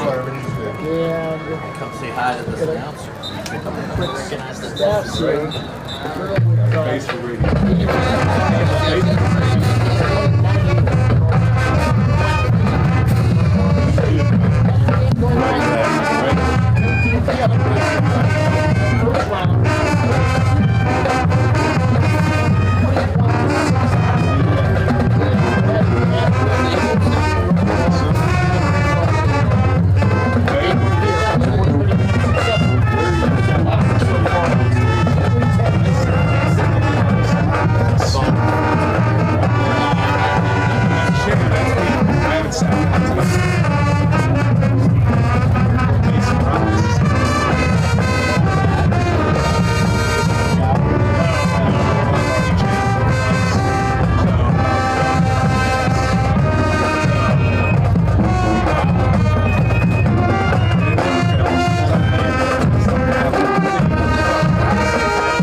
Rod Jones. On behalf of Jones Performance Products, we wish all sports a healthy and safe year. We are located in West Middlesex, PA, and are the leading manufacturers of semi-truck hoods and the home to truck rods, custom hoods. Visit our website at jonesperformance.com. Looking for a timeless treasure? Discover the magic of King's Jewelry, a family-owned gem since 1914. We're excited to announce our brand new location at 2220 East State Street in Hermitage. Whether it's an engagement ring, a special gift, or a stunning statement piece, our expert jewelers are here to help you find exactly what you're looking for. Join us for our grand opening. Enjoy exclusive offers and discover why generations have trusted King's Jewelry for the most cherished moments. King's Jewelry, celebrating love for over 100 years. Warehouse Sales is your fishing gear destination, including PA fishing licenses, lures, lines, and more. Visit us on Facebook for daily deals or take the short drive to Sharon, PA today. Hard to find parts and accessories for any job, indoor and out. From gardening to gearheads, pest control to plumbing, we're Warehouse Sales. Chances are if we don't have it, you don't need it. Take aim. Warehouse Sales now carries Pennsylvania hunting licenses, plus hunting blinds, trail cameras, outdoor accessories, and more. Warehouse Sales in Sharon, PA. Nobody plans to get hurt at work, and when I did, I had no idea what to do. So I called the Joanno Legal Group. The insurance companies have attorneys on call. You deserve to have one too. You deserve to know your rights, and you deserve to have answers to all your questions. Call the Joanno Legal Group toll-free at 888-347-1411. There's no fee unless we settle your case or have to fight to protect your benefits. Please visit us at joannolegalgroup.com or call us toll-free at 888-347-1411. Joanno Legal Group, when you deserve more. No fee unless we win or settle your case. Hi, this is Mike Joanno from the Joanno Legal Group, and you are listening to High School Football on Friday Night PA. Hi, this is Joe Flynn with Flynn's Tire. We know how valuable your time is, so we've made it fast, easy, and affordable to buy tires. There's 3 easy ways to purchase tires from Flynn's. First, just drive in, because Flynn's will get you in right now. No appointment necessary. The second option, give us a call, and we'll help you select and reserve the perfect tire for you. The third option, save time and buy online at flynnstire.com. It's that easy. Just drive in and Flynn's will get you in right now. And tell them Vinny sent you. All right, we're back at Snyder Stone Stadium here in Greenville, Pennsylvania, with the Hickory Hornets and Sharon Tigers deadlocked at 10 as we get ready for the second half of play. We got some updates on other scores of playoff action in the PIAA quarterfinals. The Farrell Steelers are leading the Karnes City Gremlins 20-7 at halftime in Karnes City. In 4A action, Oil City leads Punxsutawney 21-0. The last score we had is the second quarter. And in 1A action, you have Port Allegheny 21 and Red Bank Valley 0. So that brings you up to date on all the scores throughout the playoffs in western Pennsylvania or northwestern Pennsylvania. And here the score is 10-10 between the Sharon Tigers and the Hickory Hornets. And how we got there is we had Bishop Root scoring a 2-yard touchdown, Dungy scoring a 3-yard touchdown, and then shared field goals between the two sides. And it's really been an interesting game so far in the first half. We had Terrian White 7 carries, 58 yards. Bishop Root only 2 carries, 3 yards, but he had that touchdown. Englemore only really attempted a few passes and completed 1 pass. He's ran a few times, and then on the other side of the ball, Dungy, 6 carries, 33 yards, a touchdown, and Morrison, 10 carries, 80 yards, yet to score the touchdown. And Borowitz obviously had that 62-yard catch and pass from Dungy. So not a lot of yards from both sides. You had that long kickoff return from the Sharon Tigers, which got them in position to score that touchdown, and just not a lot of yards and not a lot of leeway between these two sides so far here tonight. Each team turned it over once, with Calvin Morrison fumbling and the Tigers getting the ball at the 50, leading to their first touchdown. And then Christian Dungy picking off the long bomb by Ethan Englemore, which led to the Hornets tying field goal. The Hornets did commit 2 costly penalties after good plays deep in Sharon territory. First, there was the unsportsmanlike conduct, I believe, against Mirlon Peterson that negated a long gain and led to the 40-yard field goal attempt that went left. And then you had the unsportsmanlike, I didn't see who it was against, after the long play to Trevor Borowitz, which eventually led to the 35-yard field goal attempt that Callum Darragh made, and that's how we are at 10-10. Yeah, and that's one of the things I was discussing with Chuck before this game about the penalties that Hickory has taken throughout the season and later in the season. Last week against Fort LaBeouf, they had about 5 penalties in the first half. Fort LaBeouf had 0, and having that much more penalties than the other side can't really win long-term with that happening. And here already tonight, no penalties on the Sharon Tigers, and you have the few penalties on the Hornets. So going to have to clean that up here in the second half. And not only penalties, but you also had the delay of game, which affected the first field goal attempt by Callum Darragh. But the Hornets historically have made those mistakes. This year they had not been as bad, but as we're moving on to the playoffs, we're seeing more and more, which is also making it difficult for us to identify who's going to be the U.S. Army Award of Excellence Player of the Game. Right now there's a few candidates, but I don't think anybody's standing out at this point. So it's going to be a very momentous second half for us to identify who the player of the game is. Yeah, that's something else I was discussing, and I should have mentioned the USRV Player of the Game. Award of Excellence we give out to the player we deem stood out the most in that game, and Morrison's obviously had his fair share. Dungy's won a few as well, and still up in the air tonight has not really had that standout star so far on the stat sheet.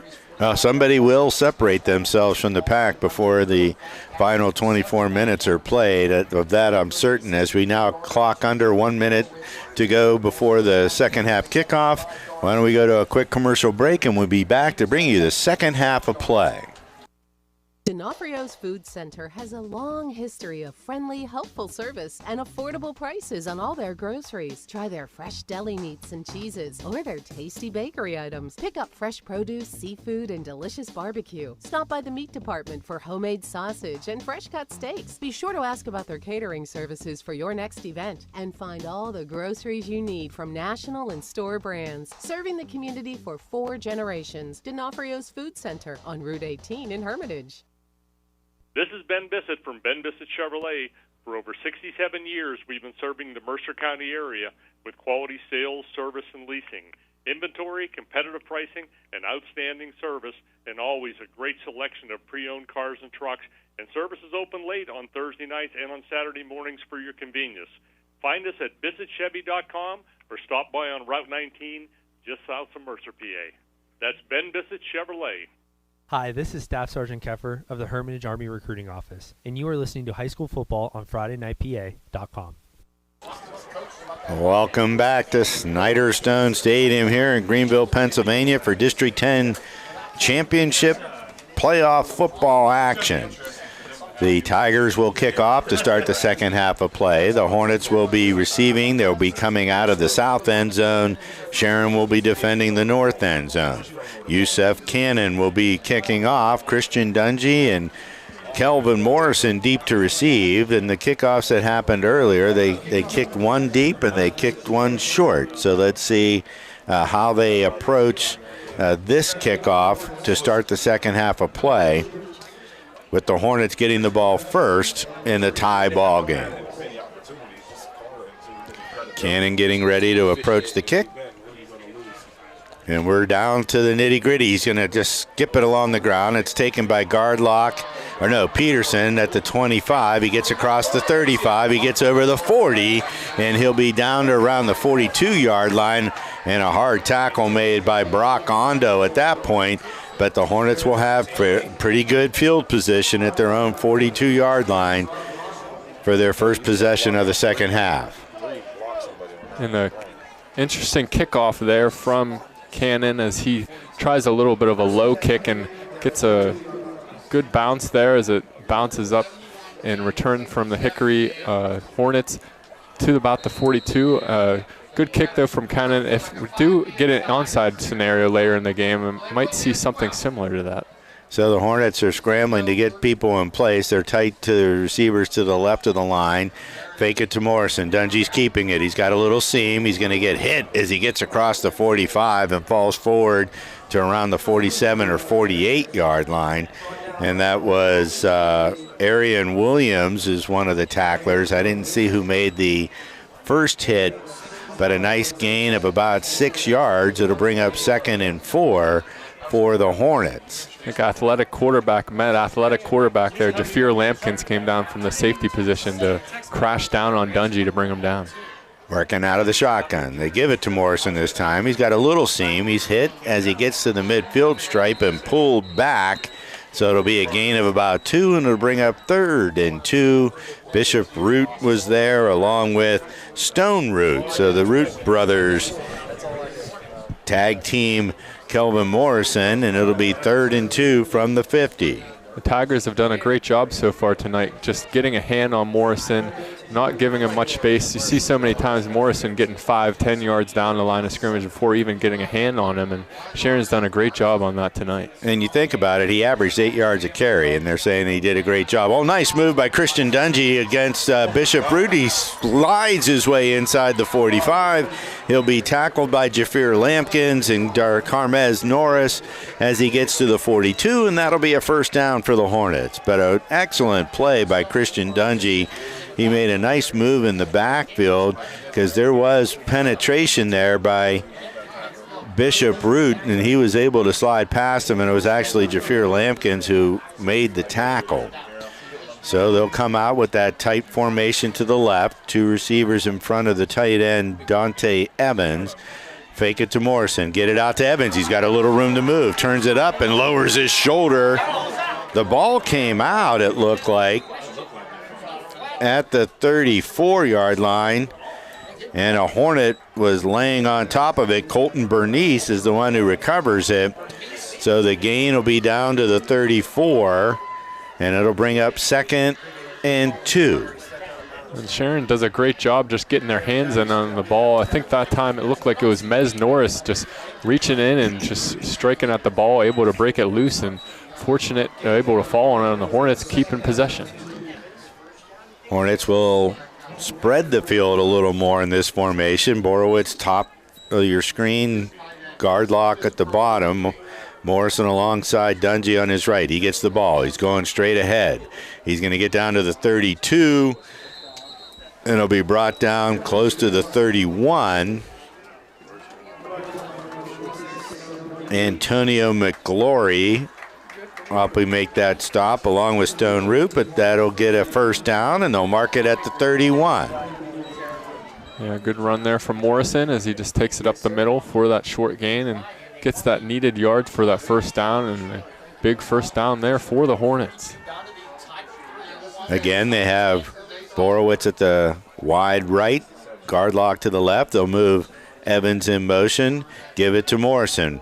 He cuts it up. Gets across the 30, shoulders his way down near the 27-yard line, so it'll be a gain of 4. Tough sledding right now, but Hornets are moving the ball. Brings up 2nd and 6. Now see who made the tackle. He just ran into a pile and got tripped up. Same formation.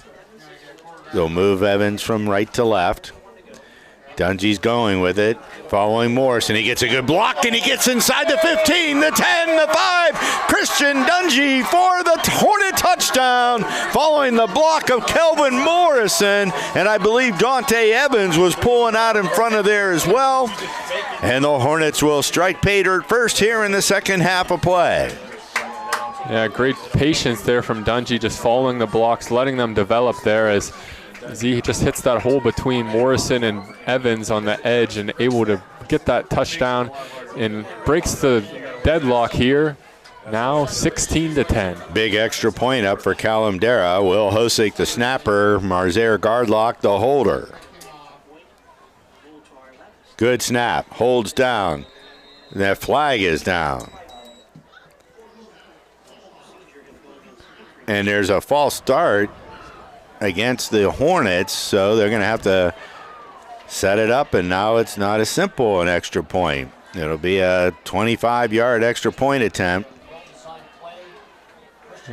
He called it on Callum Dara, and I don't know what he possibly could have done. We have a little bit of delay on the video.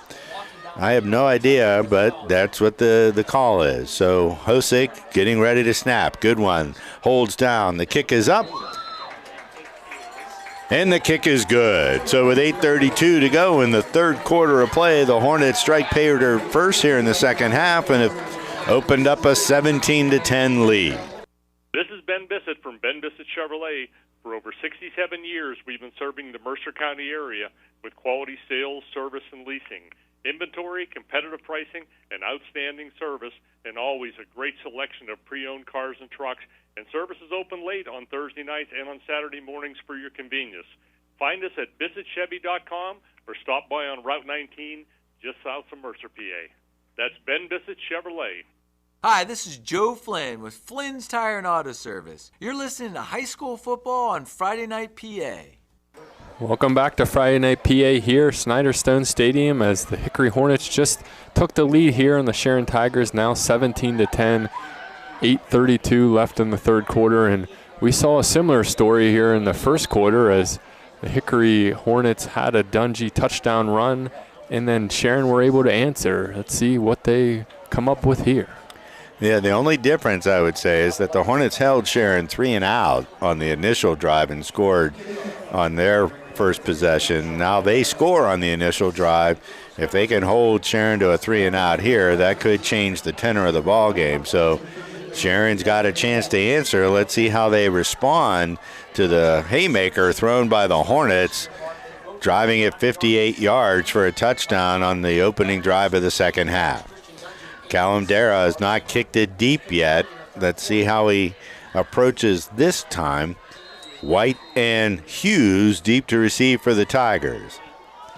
And he is going to kick it deep, but it falls at the 25, and it's fumbled, and it goes out of bounds. That was Cassius Hosey.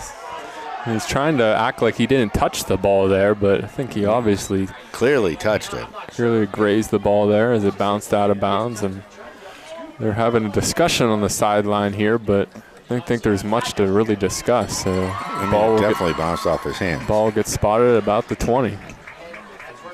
The Hornets wanted a personal foul as one of the Sharon players blocked Marzier Gardlock from behind as the ball was rolling out of bounds, but no flag is coming. So the Tigers will start 1st and 10 at their own 20 with their first drive of the second half. Terry White is the running back. Ethan Englemore still in at quarterback. 3 receivers, 2 to the left. They'll bring 1 in motion, 1 to the right.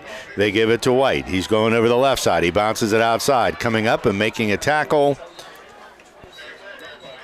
I believe, is Marzier Gardlock, but it'll be a gain of 5 out to the 25-yard line. Yeah, Gardlock does a great job just throwing his body at the receiver, running the ball as he runs around the left side, Terry White, and he kind of just lays out and is able to trip him up just enough for his other defenders to bring him down. They're going to give him 6, so the ball's at the 26-yard line. They're going to put trips out to the right. White is still the running back. Englemore working out of the shotgun. He's back to pass, rolling to his right. He's looking downfield. There's a receiver there. Carmez Norris has it, and he scoots out of bounds around the 36-yard line, and that'll be a Tiger first down. And that's not the first time we've seen that, as in the first half. It's something similar as Englemore just rolls out to his right, able to find Norris on the little timing out route, and gets the first down there and keeps the drive going. So they'll put 2 receivers out wide to the left. 1 receiver to the right is Bishop Root. White the running back. Perks is the tight end. He's working off the right side of the line. And they give it to the running back, White, who gets tripped up by Matthew Myers. He'll fall forward for a gain of 5. It'll bring up 2nd and 5. Yeah, it's interesting the respect that the Hickory Hornets are showing Englemore on the run there. As you saw him try to do a little bit of a read option there and almost fake like he was going to take it himself, and some of the Hornets were still paying respects for that run, even though you don't really see Englemore take off that much. Sharon Lyons doing a good job of creating some holes, and they're getting positive yardage with the ground game right now. Hickory still working with 3 down linemen. They've got 2 running backs. Bishop Root goes in motion. They're running an option. Englemore tucks it, and he's hit by Colton Bernice and then Bryson Applegarth, and then he gets buried with Matthew Myers sliding on him like a surfer. And I don't know if he got any yardage. He might have lost one, and they are going to move it back to the 40-yard line, so it'll bring up 3rd and 6. Not something you want to see, too. Englemore kind of walking weirdly to the sideline, holding his arm there, in some pain, and Lampkins comes out in the game. So, wow, Jafir Lampkins, we thought we'd see him. We didn't expect it to be on an emergency basis. He does have good wheels, so he might run the ball. They got 8 seconds to get the play off. Trips out to the right. White's going to get the ball straight ahead. He makes a little move, and he's going to get hit from behind and fall forward, and he'll have the first down. And Matthew Myers made the tackle, but that gets a fresh set of downs for the Tigers out at the 48-yard line. A nice run by Terrian White. Yeah, great play there from White as he's able to just kind of duck under some of those tackles there and get enough for that first down.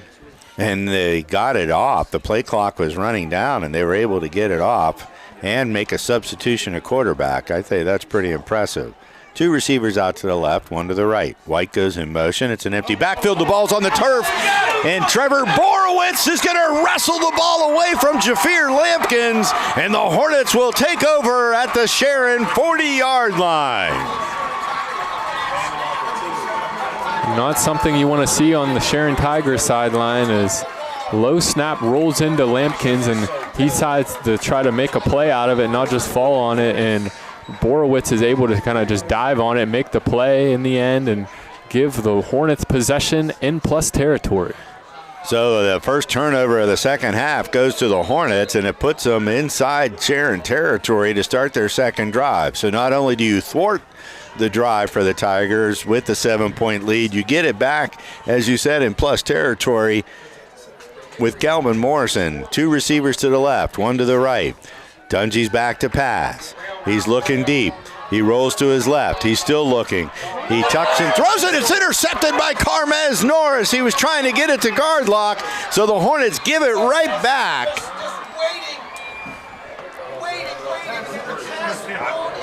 And Carmez Norris, I think, lulled Christian Dungy to sleep there. Yeah, Dungy was just rolling out to his left there, looking for an open receiver, and he kind of just floats it, not seeing Norris, and Norris makes a great play, jumping the route, able to pick it off and give them the ball right back, but Englemore still on the sideline, so Lampkins will have to try to lead him here. And eerily similar game to last time they played, as we did see Englemore go down in that game as well. So the Tigers will start at the Hornet 45-yard line. 1st and 10 with Jafir Lampkins in at quarterback. 3 down linemen for the Hornets. Straight ahead run to White. He's got room. He's going to get hit, spins off 1 tackle, and will roll his way down inside the 38 where Cavante Miller will make the stop. But it'll be a gain of about 7. It'll be 2nd and 3. And if you're Hickory, after that last kind of turn of events, you kind of just got to settle down here and just play to your strengths. Again, you got to have a short memory. Working out of the shotgun is Lampkins. He's rolling to his left. He's looking down the field. He's going to tuck and run. There was a Hornet player looking for a hold and stopped running, and Lampkins gets it into Hornet territory. Oh, and then a late hit. And no flag. The Hornets are up in arms. And Lampkins that time, Ryan Wells floored a Hornet player just standing there. It looked like they had the design rollout there to the left for Lampkins as he tried to find Norris. They had that timing route with Englemore and not able to find it with Lampkins, and he's able to make it work with his legs. So they'll have a first down at the Hornet 19. Lampkins has got Root and White surrounding him in the shotgun. And he gives it to Root, running over the left side. He's got a big hole. He's going to go. There's a hold, though, and that's coming back. There's 2 flags, so there was a big hole, but there was a reason there was a big hole.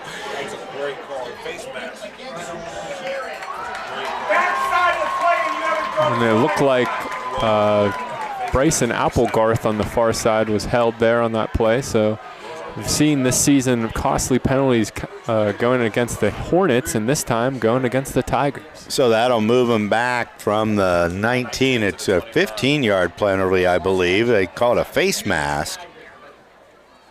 Nope, it's a hold. So they'll push it back to the 29. It'll be 1st and 20. But that penalty came from the right side of the Tiger line, and they were running left. It was not even in the play. So the Hornets are the benefactors of that flag. And let's see how the Tigers approach this 1st and 20. Root and White are both in the backfield with Lampkins. High snap. Lampkins looking to run. He stutters and reaches forward. The ball came out, but they're going to mark him down at the 26, so that won't be a fumble. So it'll be a gain of about 3, and it'll be 2nd and 17. The line to gain is the 9, and the ball is placed at the 26-yard line. Yeah, Lampkin's trying to get all the extra yards he can that time at the end of the play. Tried to reach out the ball. Fortunately, his knee was down, though, as the ball was punched out at the end of the play. So ball stays with the Tigers. 2nd and 17. 3:30 to go in the 3rd quarter of play. Hickory 17, Sharon 10. White's the only back this time. Lampkins is back to pass. He throws it quick. He gets it out there. It's complete. Nice little move by Rakeem Hughes. He cuts it back. He's going to get knocked down as he gets to the 10. The fumble ball came out, but I think they're going to mark him down. And a flag. 2 flags. Yeah, couldn't quite see. It looked Morrison, you see him excited on the sideline. Might be probably because of the flags, but on the far sideline, you saw Hughes make that dancing cutback move as the 2 defenders kind of ran into each other, and he had the first down there and ended up fumbling the ball towards the sideline. I think maybe the ball fumbled out of bounds, which would have kept possession for the Tigers, but then you had those flags. So it looks like they're placing it near the 9. I don't know if it was enough for a first down. If it is, then, and it's they're marching in against the Hornets. So half the distance, that gives the Tigers a first down inside the 5, so it'll be 1st and goal. Yeah, couldn't quite see who made the contact, but normally they get the second guy, and it must have been Hickory there. So Tigers are looking inside the 5-yard line to tie up this score. Lampkins goes under center. Root and White are behind him in the backfield. They give it to Root. He's going to the left side. He spins off one tackler. He lunges forward over top of Christian Dungy. He's going to get down near the 1, maybe the 2-yard line, and it'll bring up 2nd and goal. Let's give him a gain of 3. And a very similar play that they ran in the first half, which saw Root break the goal line, but this time great stout defense from the Hornets, able to bring them down short of that goal line. Ball placed just outside the 1. Lampkins under center. Let's see if they do just a straight dive with it. They pitch it back to White, going to the right side. He's hit, and he's going to be in the end zone for the Sharon touchdown. But there's a flag on the play. Yeah, silly flag there, as it looked like number 50 for Sharon Tigers, Josiah Houston, just kind of grabbed Dante Evans and threw him down to the ground. So silly hold penalty, not needed, and that's going to move him back another 10. So, yes, that penalty, the flag's thrown at the 4. And they move it back to the 11, so they go from the line of scrimmage, and it makes it 2nd and goal from the 11. Huge penalty that time against the Tigers, and we've been seeing a lot of laundry on the carpet here in the second half so far. Yeah, 2nd touchdown taken off the board for the Tigers on this drive. They got 17 seconds on the play clock. They're still getting the play in. 2 receivers out wide left. One to the right is Bishop Root. White is the running back. Jafir Lampkins is in the shotgun. He's going to look to his right. He's got a little pressure. He rolls to his left, and then he throws it across his body into the end zone for Carmez Norris for the Sharon touchdown. So with 2:18 to go, they've narrowed the gap to 17-16 with Yusef Cannon in to attempt the extra point to tie the score. Now, you may remember in the first game, Cannon missed an extra point, which had implications throughout the rest of the game. Lampkins on that last play, great composure as he just rolled out to the left, looking for any space for himself, and Mez Norris is able to break free at the end of his route, and Lampkins is able to find him for that touchdown. Well, it does not look like they're going for 1. It looks like they're going for 2, and the Hornets call timeout because their holder is Ethan Englemore, and they may have just decided let's go for 2 and see if we can get the lead because we don't have our holder. So the Hornets call a timeout, and we'll be back after this quick commercial break. Warehouse Sales is your fishing gear destination, including PA fishing licenses, lures, lines, and more. Visit us on Facebook for daily deals or take the short drive to Sharon, PA today. Hard to find parts and accessories for any job, indoor and out. From gardening to gearheads, pest control to plumbing, we're Warehouse Sales. Chances are if we don't have it, you don't need it. Take aim. Warehouse Sales now carries Pennsylvania hunting licenses, plus hunting blinds, trail cameras, outdoor accessories, and more. Warehouse Sales in Sharon, PA. Hi, this is Tammy Calderwood from Mercer County Community Federal Credit Union, and you are listening to High School Football on Friday Night PA. So I still don't see Yusef Cannon going out there, so the Tigers are going to try to take the lead. Trailing 17-16, they're going to go for the 2-point conversion. Oh, no, is Cannon out there now? Yes, he is. And Jafir Lampkins is going to be the holder, but they got the Hornets to burn a timeout. So Cannon in to attempt the extra point. High snap. He gets it down, and the kick is good. He sneaks it inside the left upright, so we're knotted at 17 with 2:18 to go in the third quarter of play.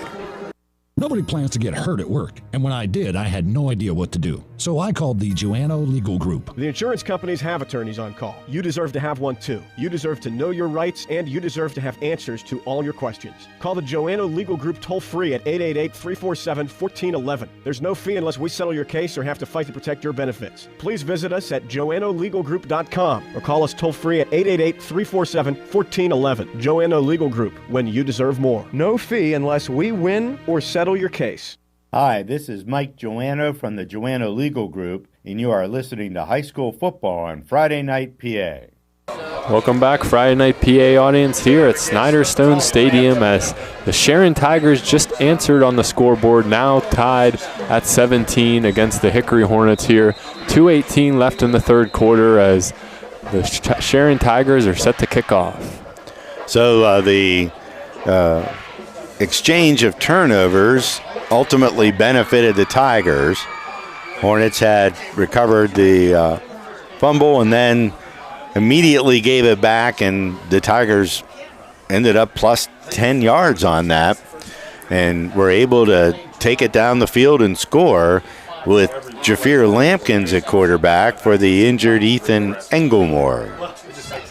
It's also hard when you're used to Cannon will kick off. We have Dungy and Morrison. They've moved up now. They're standing at around the 15-yard line. Let's see how the kick goes. And a low-line drive, kick it to the left. Picked up and down immediately is Miralon Peterson at the 27-yard line. That's where the Hornets will start this drive. 2:16 to go in the third quarter with the score tied at 17. Now with Englemore out, he'll be out obviously on defense as well, so could be a key miss for that Sharon Tigers both sides of the ball, and it will really be interesting to see. We saw it was Jafir Lampkins on the hold on that extra point. He did a pretty good job holding it, but see how that plays out as this game goes on.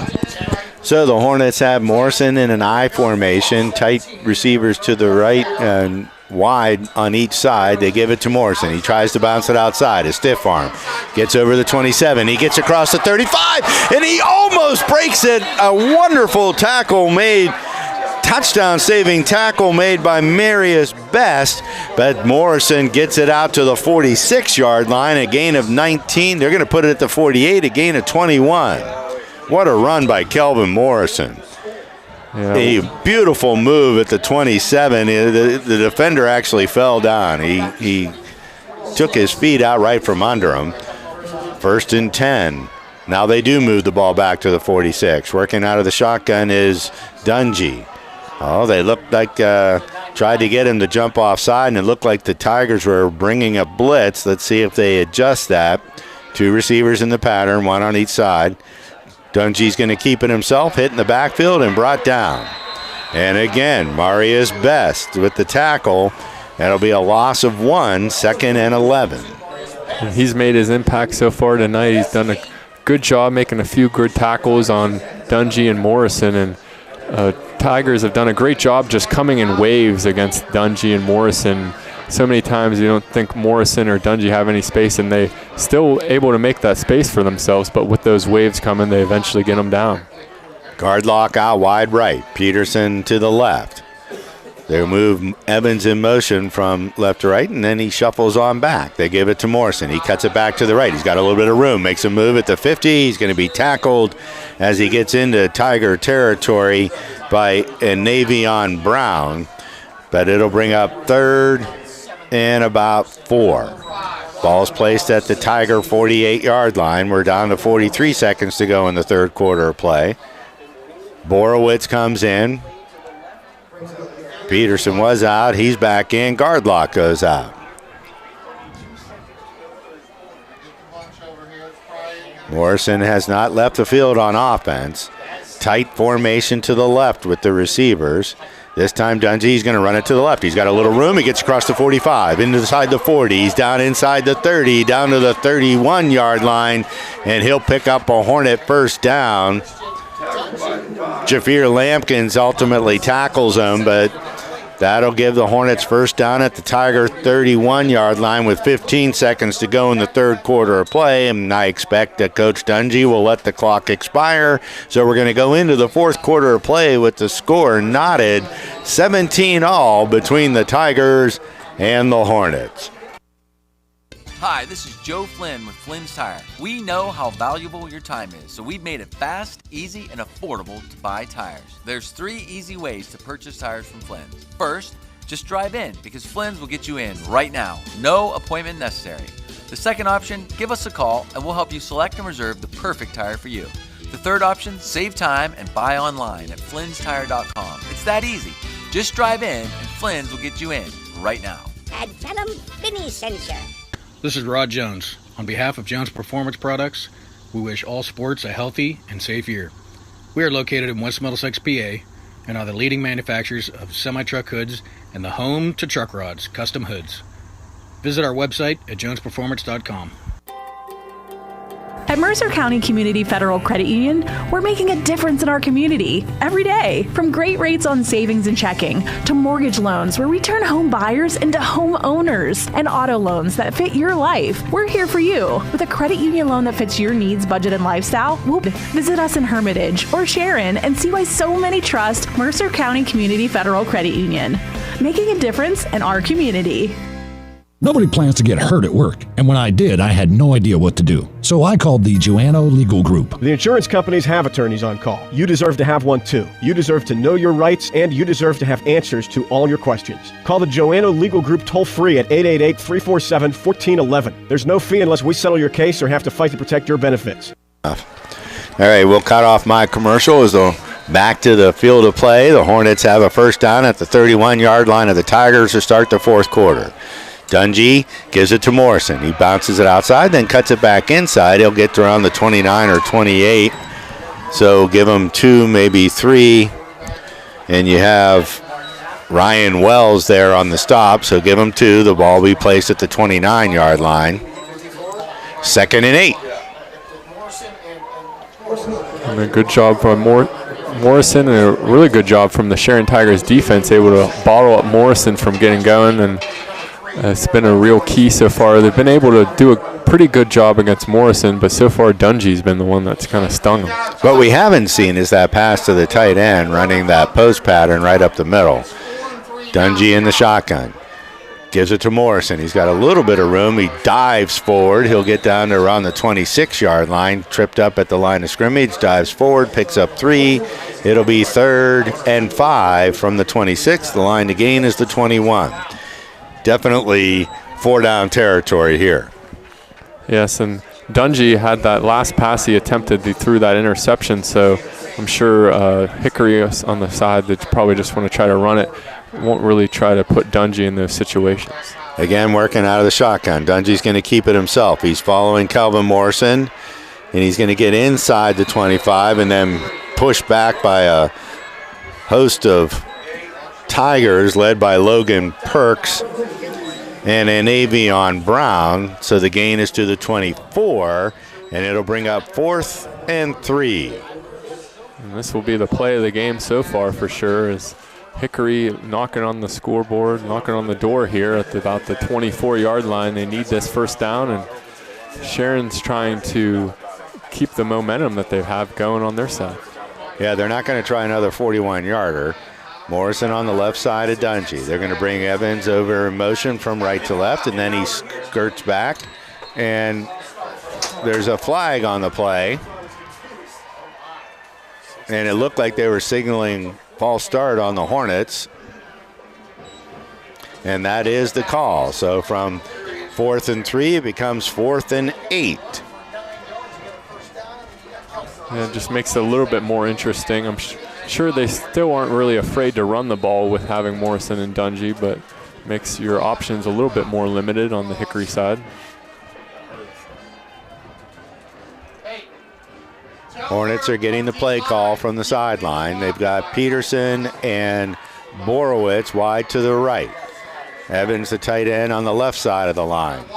6 seconds to go on the play clock. Dungy in the shotgun formation has the ball back to pass. He's got time. He gets a block from Will Hosick. They're going to call a hold on that. He throws it back over the middle, and it's intercepted. And coming down the sideline, Syleem Smith is tackled by Christian Dungy. But they're going to turn the Hornets away, and there's another flag in the middle of the field. So there's 2 flags. Holding on the Hornets. That penalty's declined, and it is Sharon ball, and they'll have it at their own 43-yard line with 9:23 to go in the 4th quarter. The score tied at 17, and the Tigers turn away the Hornets. That penalty didn't help them. Instead of 4th and 3, where you have run pass options, you were back to 4th and 8. I think you were limited to pass. I'm not sure that was a hold on Hosick. I thought he just pushed him, but the flag was thrown, but it didn't matter. They intercepted the ball, and they take over that way and get positive yardage on the return. Yeah, and a great tackle there from Dungy, preventing that would have been touchdown from Smith. Stacked receivers on the left are Root and Norris. They give it to White running over the right. He's spinning, he's turning, he's dragging tacklers. He's into Hornet territory, and he's down to the 48-yard line of the Hornets. Jackson Schneider on the stop. Brings up 2nd and 2. And the Tigers do have momentum and a head of steam here with 9 minutes to go in the ball game. It's a tie game, but they're looking to take the lead if they can drive it down and score. And Englemore still out of the game, so Lampkin's still stepping in and trying to make it work for the Sharon. White is the back. Lampkin a quarterback. 2 receivers to his left. They put White in motion to the right, and Lampkin takes off up the middle. He's going to get the first down. He'll get down to the 45-yard line. Jackson Schneider's there, along with Dante Evans, but that'll pick up a first down. Slowly but surely, Sharon just working down the field, just using that run attack, and now having Lampkins is another threat that the Hornets have to worry about now. Salim Smith goes out to the left. Another receiver on the top, and they got two backs alongside the quarterback, Lampkins, in the backfield, Root and White. They adjust the play. Put Root in motion, give it to White. He's going to get hit and dropped as he gets inside the 45. He'll fall forward. Matthew Myers on the stop. And it'll be a gain of 3. 2nd and 7, ball placed at the Hornet 42-yard line. That time just trying to give a simple inside zone run to Terrion White as he takes it for a few yards. A great job there from the D-line of Hickory, able to not get pushed around too much and able to maintain their lanes. Big Luke Lewis not in there. They bring a man in motion. Uh-oh. They got tossed up, and Jafir Lampkins just outrun the defenders in the backfield, and he gets forward for a gain of about 3. He'll be tackled at the 48-yard line. That was a broken play, but the speed of Lampkins was able to outrun Dante Evans, who was there waiting for him. And the ball is placed at the 38-yard line. They got to get to the 35. And we are again in 4-down territory. They're going to put trips out to the left. White is the lone running back behind Lampkins. Luke Lewis back in, a tackle. Straight ahead to White. He runs to the right. He breaks free. And he's going to get inside the 35, and he'll be tackled down. Cavante Miller there. But he's going to get down to the 32, and that'll be a first down. Another effective run there for White as he kind of weaves in and out for that first down. And again, another first down for the Sharon Tigers. And not what you want to see is clock ticks close to 6 minutes here in the fourth, still tied at 17. They'll put trips out to the left again. White is the running back. Jafir Lampkins in a quarterback for the injured Ethan Engelmore. Working out of the shotgun, he brings Carmez Morris in motion, gives it to White. He's hit and dropped down by Luke Lewis as he got to the line of scrimmage. So maybe a loss of 1. It'll be 2nd and 11. A great job there from Lewis as he had that little rest there on the sideline, comes right out and makes a play there. Puts him back negative yards behind the chains now, 2nd and 11. Calvin Morrison will come in on defense, and Lewis comes out. Colton Bernice was in. Or Resve came in for Bernice. 2-3 receivers in the pattern to the left. They're going to fake it, and Jafir Lampkins is put down. Cavante Miller was there in the backfield, and that loss puts it all the way back to just outside the 41, and it'll be 3rd and about 18. Yeah, that time Lampkins trying to make something out of that play action. Dead to rights from the defender. He tried to kind of roll out of it, but stumbled and fell to a knee, which marked him down at the 40 there. And a big loss there for the Tigers now. 3rd and 18. Yeah, Cavante Miller stayed home, and he made the play. So it's going to be 3rd and 19. They mark it at the 42. They got to get down to the 23. Again, 2 receivers to the right, 1 to the left. Jafir Lampkins in the shotgun, back to pass. He's got pressure. Trevor Borowicz is breathing down his neck. He gets away, and he throws it down the field, and it bounces towards the receiver, Bishop Root, and it'll be 4th and 19. And we may see a punt, but Ethan Engelmore is their punter. And just Lampkins there running for his life in the backfield as he's about 30 yards behind the line of scrimmage in the end as he lets the ball fall. Incomplete there, short of Root now, setting up this punt.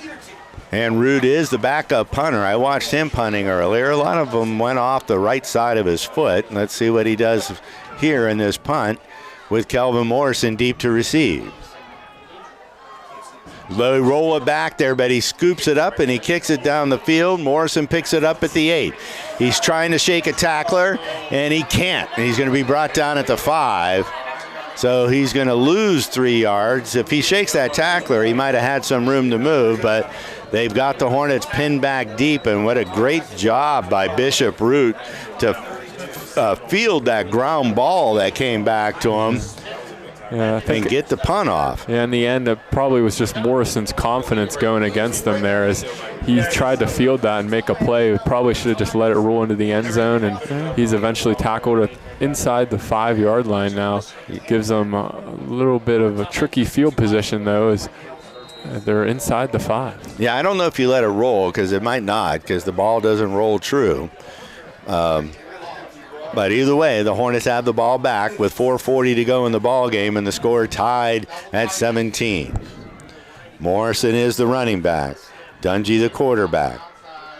Give it to Morrison. He breaks across the 5, gets out near the 10, and he'll be wrestled down there. Logan Perks and Sileem Smith, but there's a player down for the Tigers, and I believe it's I think it's Ainion Williams. Yeah, the freshman there looked like he was near towards the back of the pile there. He fell down. So break on the field here. We'll take a break up here in the booth. Back after these messages. Warehouse Sales is your fishing gear destination, including PA fishing licenses, lures, lines, and more. Visit us on Facebook for daily deals or take the short drive to Sharon, PA today. Hard to find parts and accessories for any job, indoor and out. From gardening to gearheads, pest control to plumbing, we're Warehouse Sales. Chances are if we don't have it, you don't need it. Take aim. Warehouse Sales now carries Pennsylvania hunting licenses, plus hunting blinds, trail cameras, outdoor accessories, and more. Warehouse Sales in Sharon, PA. Hi, this is Joe Flynn with Flynn's Tire and Auto Service. You're listening to high school football on Friday Night PA. Mercer County Community Federal Credit Union, making a difference in our community. Get great rates on savings and checking, mortgage loans where we turn home buyers into home owners, and auto loans to fit your life. With a credit union loan that fits your needs, budget, and lifestyle, we'll be your partner working side by side, helping you succeed. 2 convenient locations, Hermitage and Sharon. Mercer County Community Federal Credit Union, making a difference in our community. Hi, this is Tammy Calderwood from Mercer County Community Federal Credit Union, and you are listening to High School Football on Friday Night PA. Welcome back, Friday Night PA. It's, you're at Schneider Stone Stadium here as knotted at 17 between Sharon and Hickory, who just had the injured player walk off the field for Sharon. And here we got 2nd and 5 at their own 10, or Hickory. So Arian Williams was shaken up on the play, able to get off on his own power. Like to see that. Hate to see him get hurt. Hornets pick up 4 behind the legs of Kelvin Morrison, and they're looking at a 2nd and 6. Ball's just shy of the 10-yard line. Tight, again, formation with the receivers to the right. They give it to Morrison. He's got people grabbing him, and he gets dragged down by Bishop Root, and that's a loss all the way back to the 5-yard line. Bishop Root been playing a whale of a ball game for the Tigers, and that'll make it 3rd and 10. Yeah, it makes it really hard for Hickory being this so far back. They don't really want to take the risk throwing the ball, maybe get a safety here, so just deciding to run the ball here. And Sharon's able to kind of key in on that run, send the blitz, and brings down Morrison for a loss. So Colton Bernice comes out off the offensive line. They got 9 seconds to go on the play clock. 3 receivers tight to the left, 1 now out to the right. Dungy in the shotgun. He's got pressure. He runs away from it. He throws it incomplete, trying to get it to Kelvin Morrison, and that'll bring up 3rd and 10 from the 5, and the Hornets are going to have to punt it back. With the clock stopped at 3:33 to go in the ball game, and the Tigers and the Hornets knotted at 17. And a big stop there for the Tigers defense is they'll most likely get the ball around midfield here with about 3 minutes left to try to take the lead. Marzair Gardlock is the punter for the Hornets. Deep to receive is Jafir Lampkins. Now nobody deep. Now they're going to run somebody else deep. Who is that? Carmez Norris.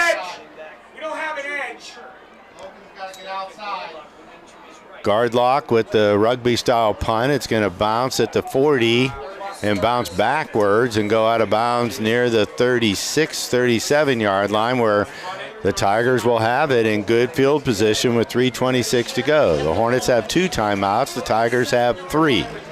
Yeah, it's worth mentioning that only 2 timeouts on the Hickory side. They had to call that timeout earlier in the game whenever Sharon looked to go for it on 2 points with Inglemore out of the game being their holder, but then they eventually decided to kick it after that timeout. So now down to 2 timeouts, and that could be costly for the Hornets. So I was talking to the coaches before, and they said, I think we can score when we have the ball, but it's more important to be able to hold them late in the game.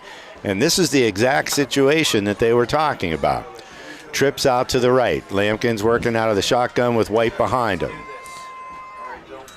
He gives it to White, trying the right side. He's got a little bit of room. He shakes off 2 tacklers, spins his way down to the 31-yard line, and it'll be a gain of about 6, and it'll bring up 2nd and 4. And great patience there from White there as he kind of just hides behind the blockers, and initially it looked like Borowitz didn't realize he was down and kind of stopped for a second and eventually able to bring him down after that 5-yard gain. So 2nd and 4, White is the running back. Again, they have trips out to the right. The clock ticks under 3 minutes to go in the ball game. Score tied at 17. Sharon has the ball in. Oh, it's over Lampkin's head. It's on the turf. He falls on it back at the 39-yard line. So that's going to be a loss, and it will make it, instead of 2nd and 4, to 3rd and 11. And with that, Calvin Morrison. Make it 12. Calvin Morrison making his appearance now on defense. 2:26 to go in the ball game. 3rd and 12 from the 49-yard line. And we may be marching towards overtime. And it makes sense making that move, switching Lewis out for Morrison here now, having a 3rd and long. You need that speed out there to try to just eliminate space. Hornets going with 2 down linemen, 2 up ends. Lampkin's back to pass. He's going to look to his right. He fires it out there. There's a receiver there. And they're going to say he caught the ball. Let's go!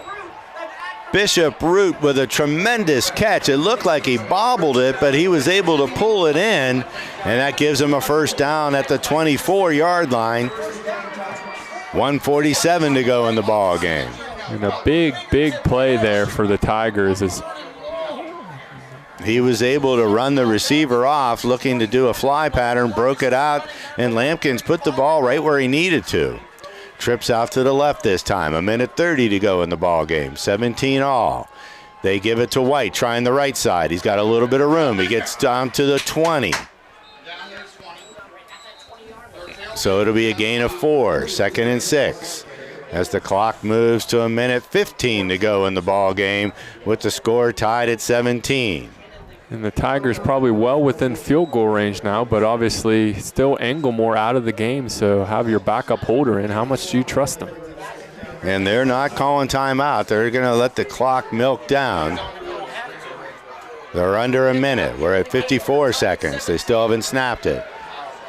2 receivers, 3 receivers out to the left. Lampkins gives it to White. He's trying the left side, and Luke Lewis grabs a hold of him and rips him down at the 21. That'll be a loss of 1. It'll bring up 3rd and about 7, and we have a stoppage of time. Timeout, Hickory. So with 39 seconds to go, we'll take a quick commercial break. D'Onofrio's Food Center has a long history of friendly, helpful service and affordable prices on all their groceries. Try their fresh deli meats and cheeses or their tasty bakery items. Pick up fresh produce, seafood, and delicious barbecue. Stop by the meat department for homemade sausage and fresh-cut steaks. Be sure to ask about their catering services for your next event. And find all the groceries you need from national and store brands. Serving the community for 4 generations. D'Onofrio's Food Center on Route 18 in Hermitage. This is Mike Lysak from Warehouse Sales, and you're listening to High School Football on Friday Night PA. Welcome back, Friday Night PA audience, here at Snyder Stone Stadium, as the Sharon Tigers and Hickory Hornets are still knotted at 17. 41 seconds now. Some time's been added on the clock as the Sharon Tigers are driving 3rd and 5 at the 20-yard line now, looking to try to seal this game. Yeah, I think it's closer to 7. I think they need 5 for a comfortable field goal, but they're going to, I wouldn't be surprised if they don't throw it in the end zone. There's 3 receivers out to the right and only 2 defenders out there. And they're rolling Lampkins to the right. He's got a pass complete Is he out of bounds? Rakeem Hughes is going to be down inside the field of play. The Hornets will use their last timeout, stop the clock at 32 seconds. The gain is down to around the 18-yard line, which would make it a 35-yard field goal should the Tigers attempt to kick. Yeah, that was a big play, too. The fact that he was tackled inbounds, it cost Hickory another timeout. They just had to call to stop the clock at 32 seconds now. So sets up a 4th and 5 for Sharon. They can decide to either kick the field goal, would be about around a 30-yarder or something around there. 35. So we had that field goal earlier already converted from Canaan. So see if he's able to convert here. Yeah, Yusuf Cannon is a good kicker. He's got a live leg, but you do have the backup holder. And the last snap rolled to him. The last snap to the punter rolled to him. So snapping could be an issue. Let's see what they do. Yeah, if you have to think of on the Sharon side as well, if you go for it and get the first down, you can just end the game here, but I'm not sure. Well, you can. You still need a score. So Yusuf Cannon is in there. And Jafir Lampkins will be the holder. He'll put the tee down on the right hash at the 25. It'll be a 35-yard attempt. 32 seconds to go in the game with the score tied at 17.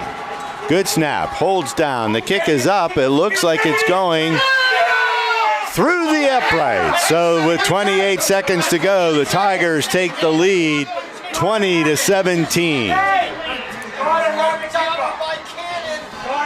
Cannon puts it through from 35. Good snap, good hold that time for the Tigers. And with that, Sharon takes their first lead of the game now, up 20-17. And what a kick there from Cannon as he's able to give them their lead. And what a game we have here tonight is that U.S. Army Award of Excellence. Been teetering on who it's going to go to, and I think it's still undecided.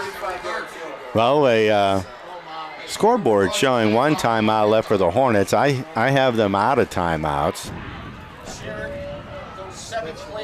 28 seconds. I would expect that they're not going to kick it deep. They're going to roll it and maybe even kick it directly out of bounds and not give them any chance to return it. An up man or back man. And it looks like they just corrected that now to 0 timeouts on the Hickory side.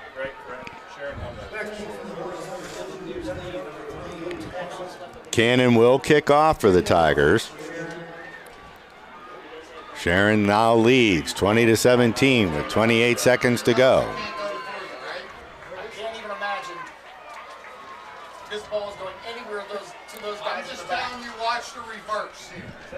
So you can hear the coaches from Sharon screaming, watch the reverse. I can't believe they're going to kick. I would expect they're going to kick it directly out of bounds. I can't understand why you would do anything else.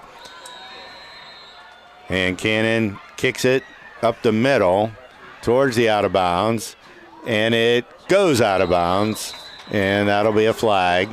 So the Hornets will get the ball at the 35, I believe. And nobody touched it, so no time came off the clock.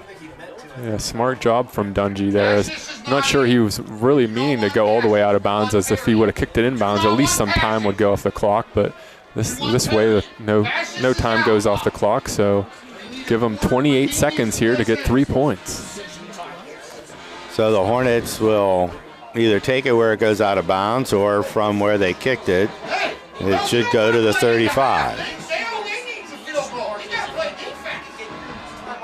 And have 28 seconds here. You have all the field to really work with.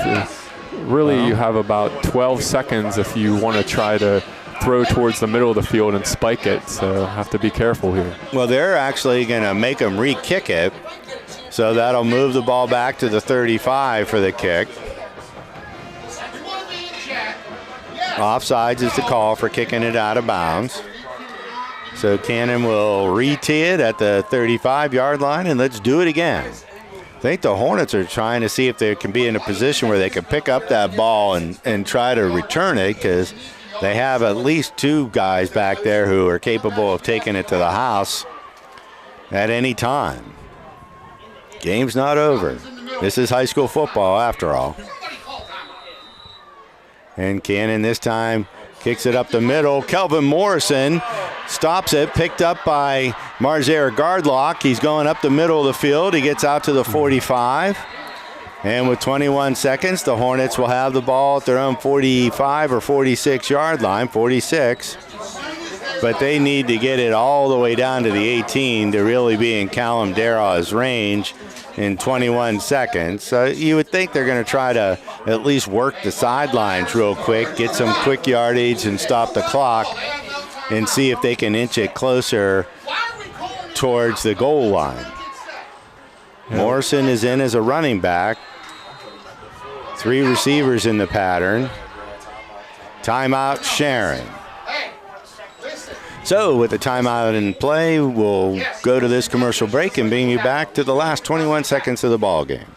Looking for a timeless treasure? Discover the magic of King's Jewelry, a family-owned gem since 1914. We're excited to announce our brand new location at 2220 East State Street in Hermitage. Whether it's an engagement ring, a special gift, or a stunning statement piece, our expert jewelers are here to help you find exactly what you're looking for. Join us for our grand opening. Enjoy exclusive offers and discover why generations have trusted King's Jewelry for the most cherished moments. King's Jewelry, celebrating love for over 100 years. Welcome back to Snyder Stone Stadium here in Greenville, Pennsylvania. Sharon leads the Hornets 20-17 with 21 seconds to go in the game. The Hornets have the ball at their own 46-yard line. 3 receivers are in the pattern. Morrison staying as a running back with Christian Dungy at quarterback. Working out of a shotgun. They'll put Evans in motion. Rolling him to the right. They try the quick pass outside.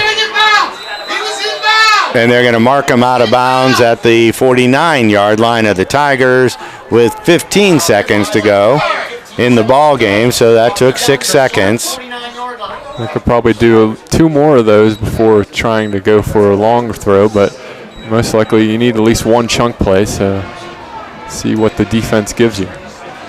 Jafir Lampkins is playing free safety back there, center field if you like. They still keep Morrison in at running back with 4 receivers in the pattern. He should be over there. Dungy back to pass. He's got time. He's looking down the field. He rolls to his left. He's running. He throws it. Incomplete. Clock stops the clock with 8 seconds to go. It's probably a good thing that it was incomplete in the end there, as Gardlock probably would have been inbounds there if he would have caught it, and the time would have kept rolling. Well, they would have stopped it to move the chains, but I don't know if they could have got to the line of scrimmage in time to spike it. So you still can do a quick out to your right side, the near side of the field where Peterson is,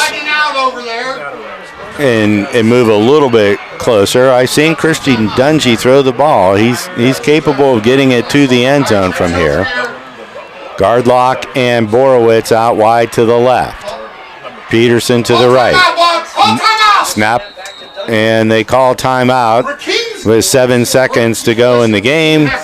We'll be back after this quick commercial break. The Sherman Funeral Home and Cremation Service congratulates the athletes, band members, coaches, and parents on their season. Owned and operated by Steve Sherman and son Steve, we personally handle all aspects of your loved one's service. It is our honor to serve you with a wide range of services and ceremonies. Best of luck tonight from the Sherman Funeral Home and Sherman family.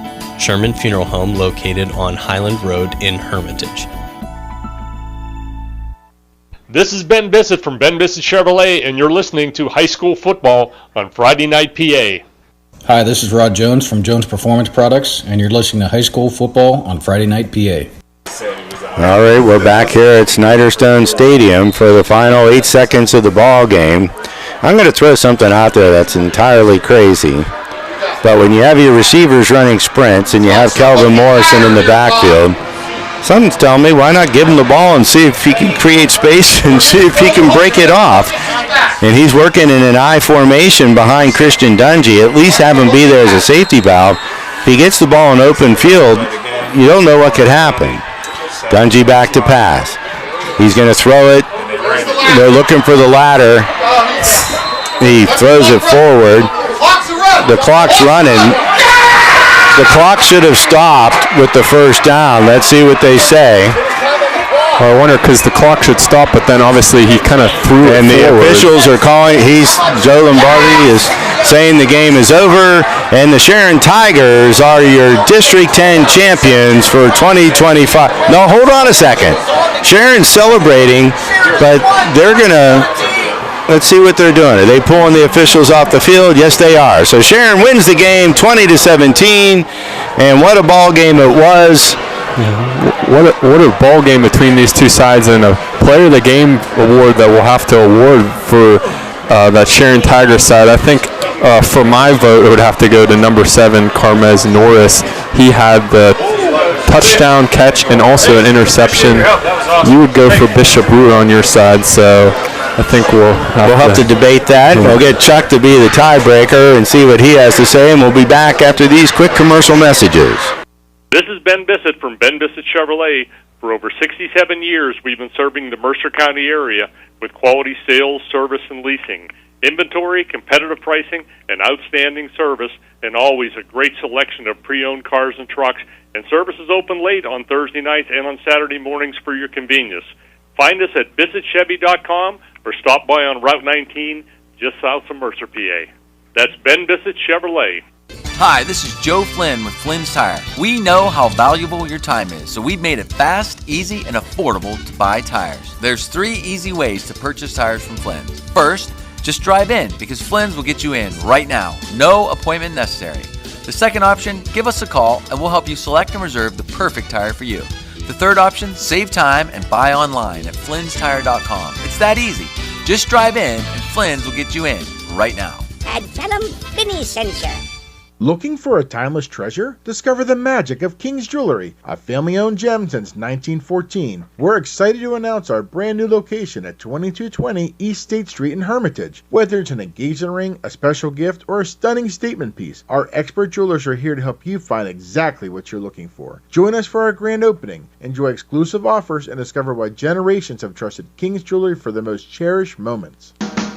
King's Jewelry, celebrating love for over 100 years.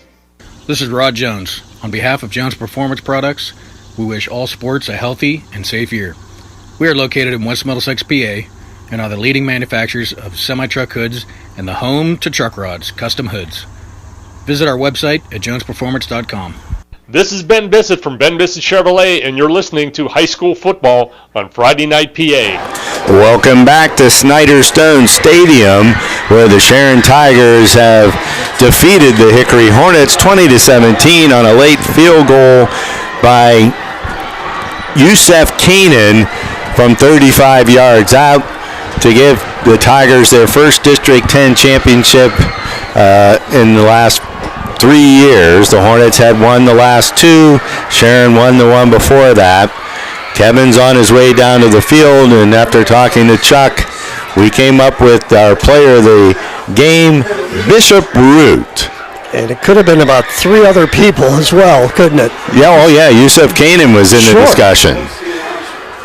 As was Jafir Lampkins, who played very well on defense, and then when he came in at quarterback, he made a difference. But I think throughout the game, Root was just a man possessed. When you think of that term, I think of what I saw today from Bishop Root. He tackled Kelvin Morrison in the backfield several times, and we haven't seen too many people do that in 3 years, let alone several times in one game. Right. He was really playing the way that you would hope somebody would play in a game like this. And it's so great to see the entire band now is out on the field cheering for the Sharon Tigers. Congratulations to them.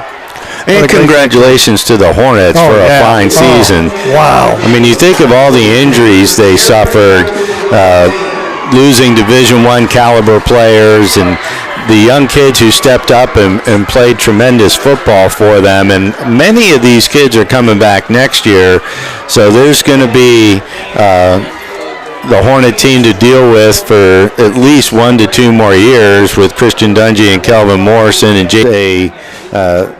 Each team gets a possession starting at the 10-yard line, and they go until the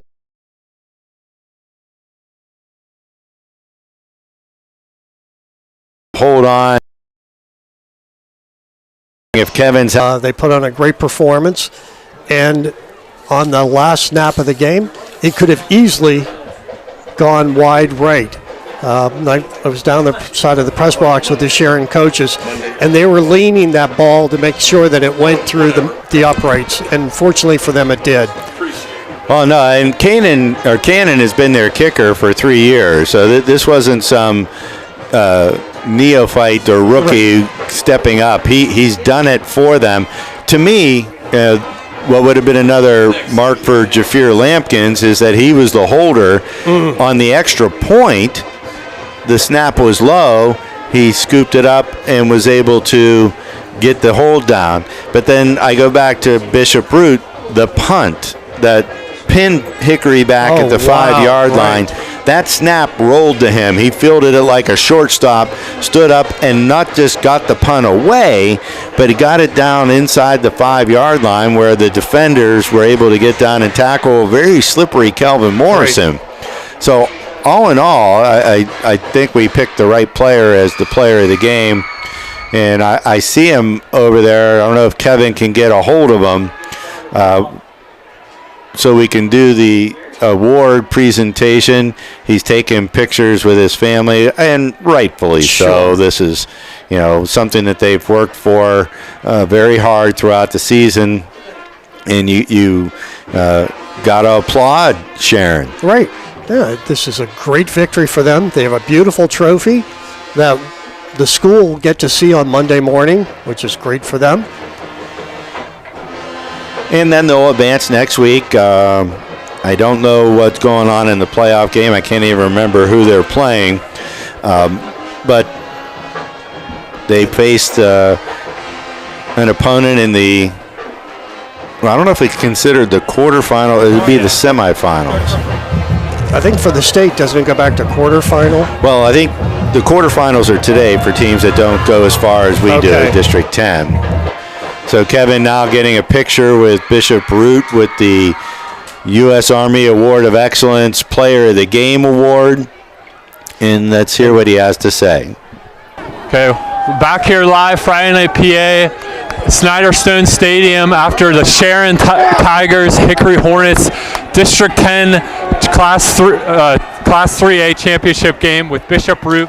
What are some of your post-game thoughts after a great game? I'm just excited. We're just excited. I think we was mentally and physically built for this game. Coach was just always on us this week, just telling us to get over it, just get through the injuries and just play hard, and we did it, and I'm just so happy with my team, and I'm proud of them. Yes, played hard both sides of the ball, offense and defense. Had a great game on offense, but a specifically great game on defense. Stopping Kelvin Morrison, Christian Dungy, not an easy thing to do. How were you guys able to do that? I think Coach just put us in the right positions this week. He told us finish the tackle, and I think that's exactly what we did today.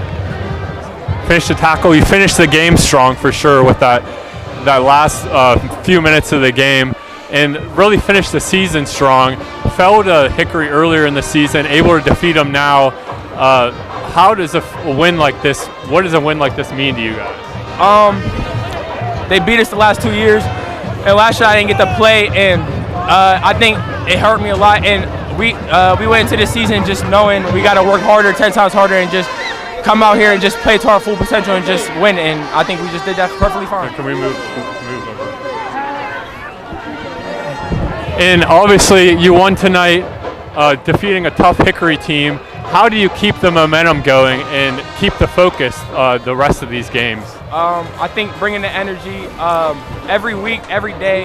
As long as every week we survive, I think it's another good week for us. Another good week here for Bishop Root and the Sharon Tigers. Before we go here, Bishop Root, any things that get you going? Any superstitions you have?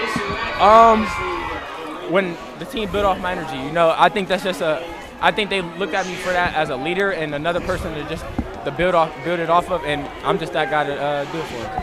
Yeah, the leader on the team and the leader really on the field tonight as he's led their team to the Class 3A championship game. and the champion, they stand here tonight. So great game. Bishop Root, and thank you. Thank you. Sharon Howie, you know. You grew up knowing you could do anything. As a soldier, Do you want me to do the scores? Test your limits and feel the pride of doing things you never This is thought just gonna be possible. a 30, From working with and then- computers,